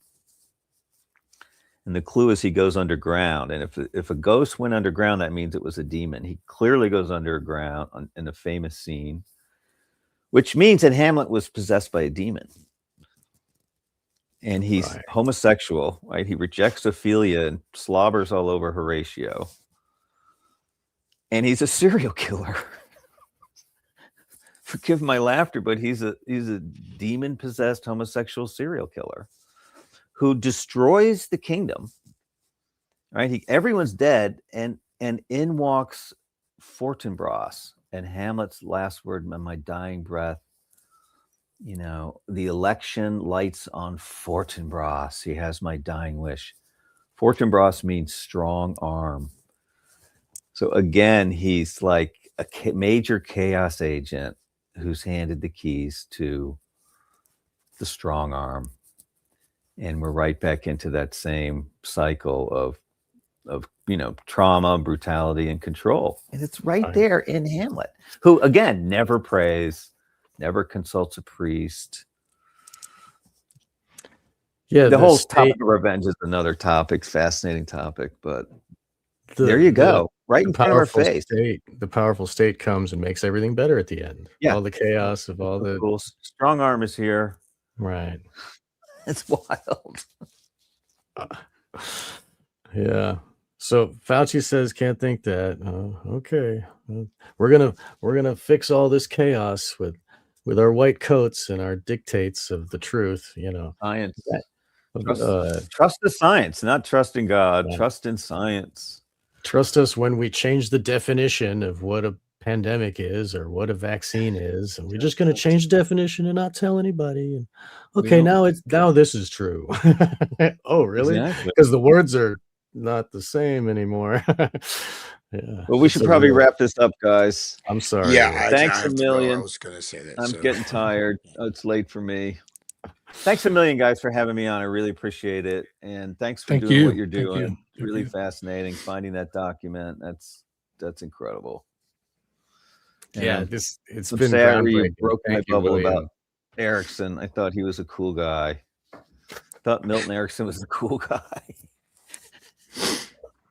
No, he wasn't at all. Actually. Nope. Very dark, very dark. The first wife in the insane asylum, and then the 20-year-old helper that he could hypnotize. What show did you go into Erickson in detail on? Was that 13? I don't remember offhand. I listened to 14, 15, and 16. It was anyway, great stuff, guys. Thanks a million. All right, thanks, Rob. I'll let you go.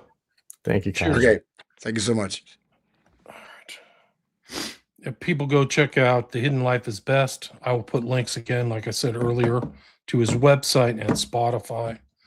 We had 360 live listeners, so thanks everybody for listening. That's awesome. Candace. Yeah, so a lot of people. Candace levels. Crumb off her table. Yeah, really, if that. A little micron off her table.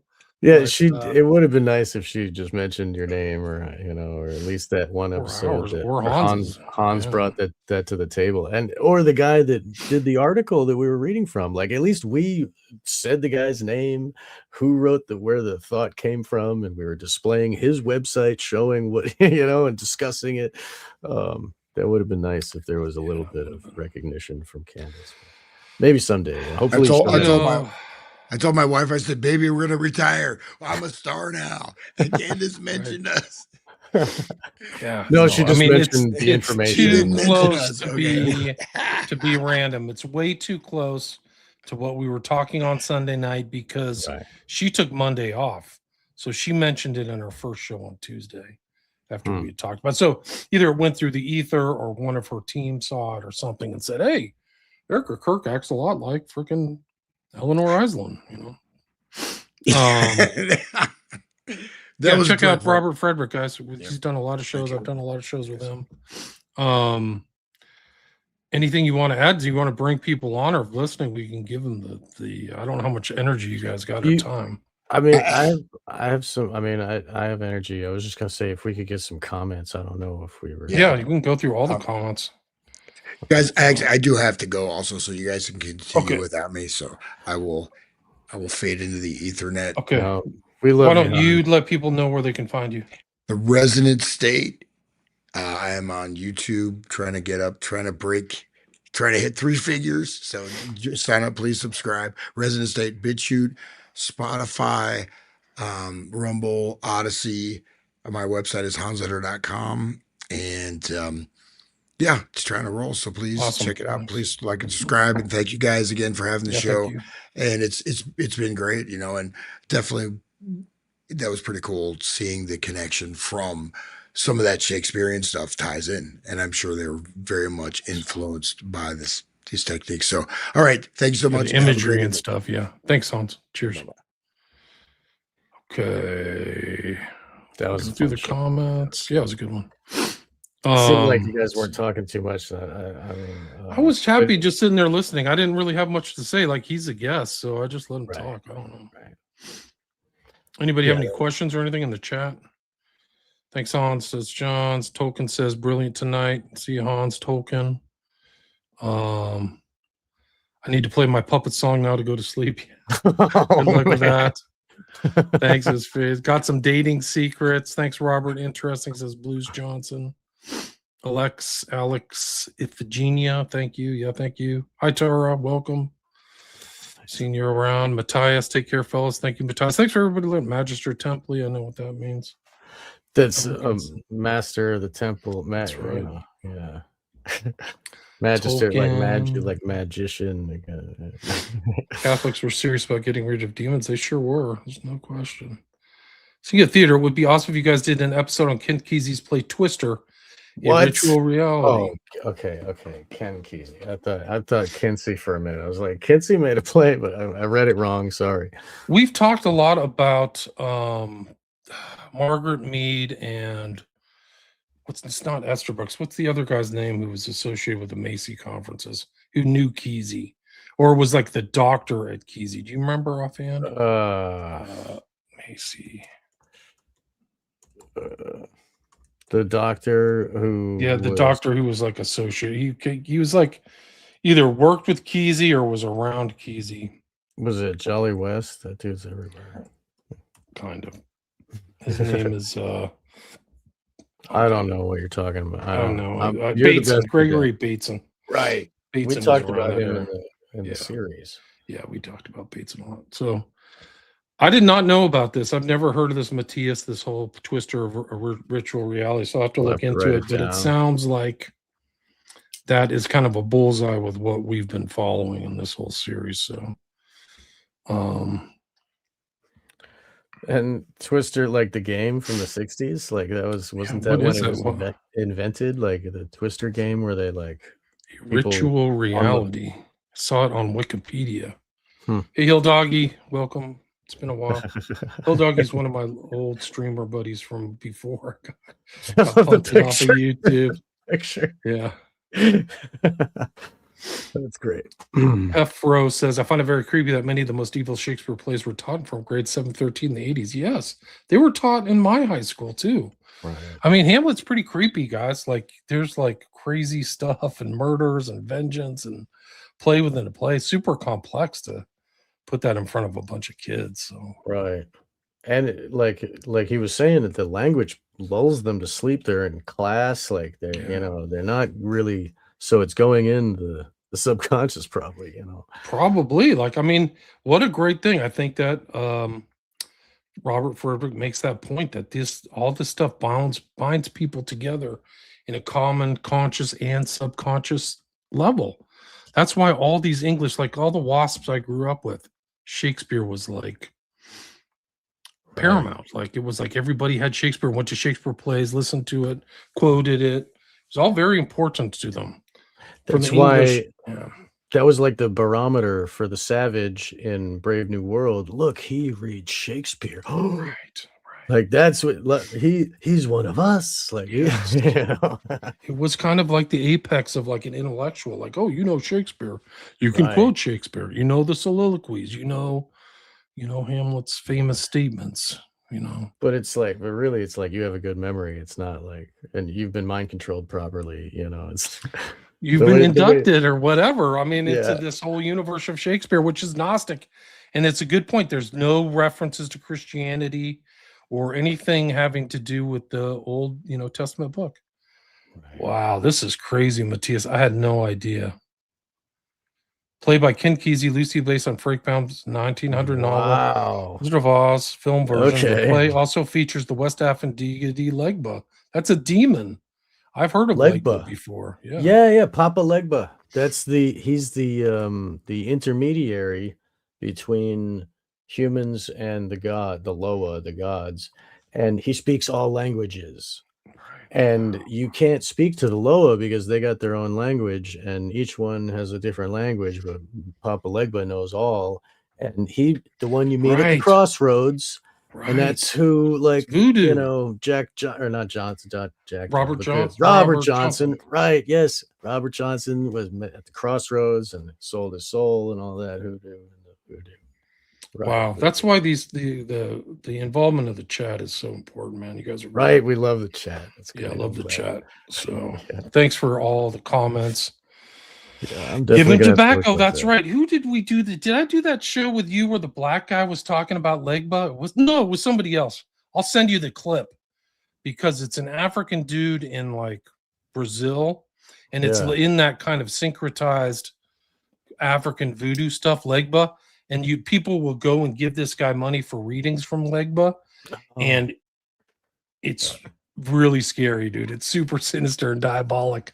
Like, yeah, let me see if I can they find get the videos. so in voodoo. They the term is that they are ridden by the demon, ride like a horse, Right.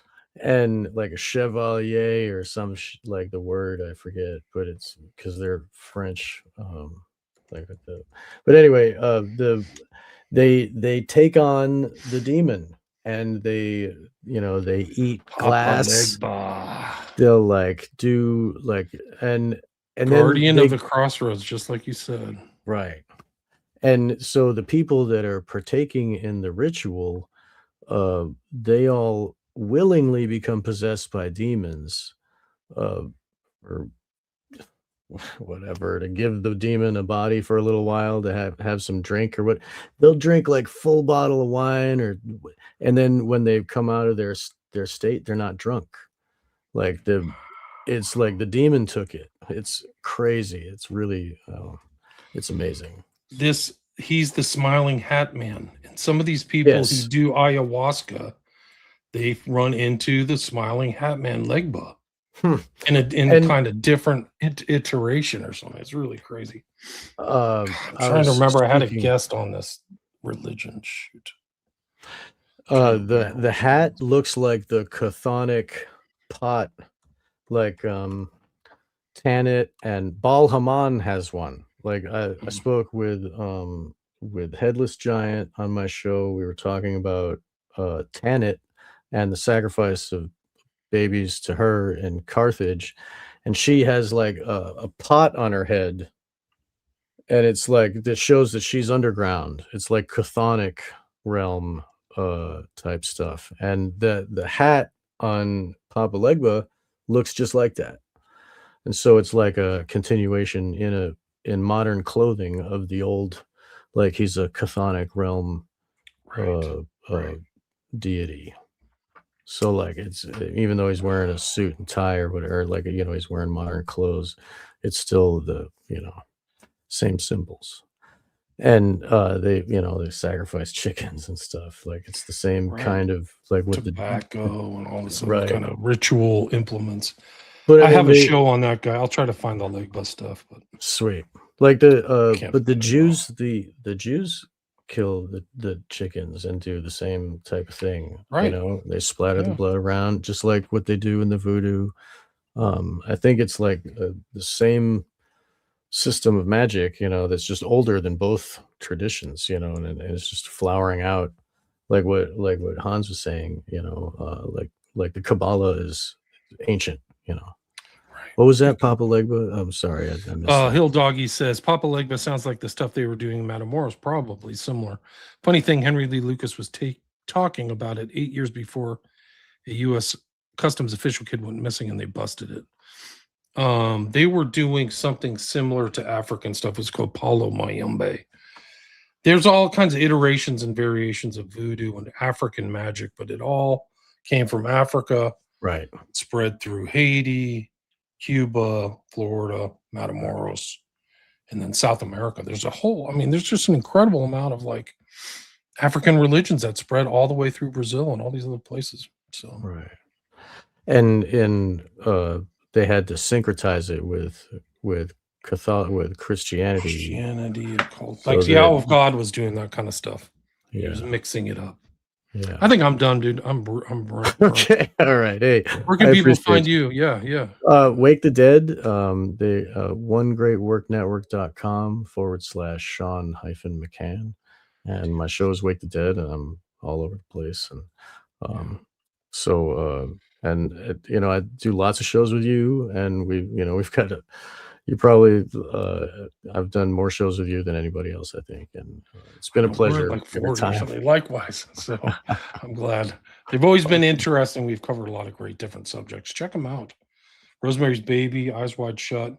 Eyes Wide Shut is like what's going on with the Epstein files. There's weird stuff happening behind the scenes and all kinds of threats and blackmail. If you remember Eyes Wide Shut, he's basically threatened by these guys after he went to the ritual, right? He's followed around, don't come here anymore. He's intimidated. This is all through the Epstein stuff. So if you think that Eyes Wide Shut is just some kind of like fable that has no application to real world events, you're wrong. And weird deaths, people showing up in weird places. People died around Epstein in weird ways or just flat out disappeared. So, Right. Stuff's real. So it's like we all see it, but we don't do anything about it. Our eyes are wide shut, right? Like kind of like when Bill gets offered the little girl for as a whore, he just stares, just like, oh, dissociated. Like all of us, like we look at the Epstein files, like, oh, what are we doing? We're not gonna put anybody in jail. Like I lost faith in the system. But anyway, I'm sorry. That's my. But I last think that half. he had it right. It's the passivity. Like they just decide, let it go, let their kid go in the toy store, and the reality is a big toy store of amenities and stuff like that, and go back and do the deed and keep going. It's crazy. Like we are in some kind of weird hypnocracy, like Hans said. So anyway, awesome. Thanks Thank everybody you. for the comments, and thank you, Sean, and Thank you, everybody have a William. great night. And until next time, we have to talk too about what kind of shows we're going to do next. Like now that we Yes. have Robert gone, it's like I have ideas. We can talk about it offline. If anybody has any ideas, maybe check out this this Keezy play or something. But I have an outline in my brain, but I'll share it with you, Sean. Anyway, That's thanks great. everybody for joining us. I really appreciate it. Thank you, everybody. And check out William Ramsey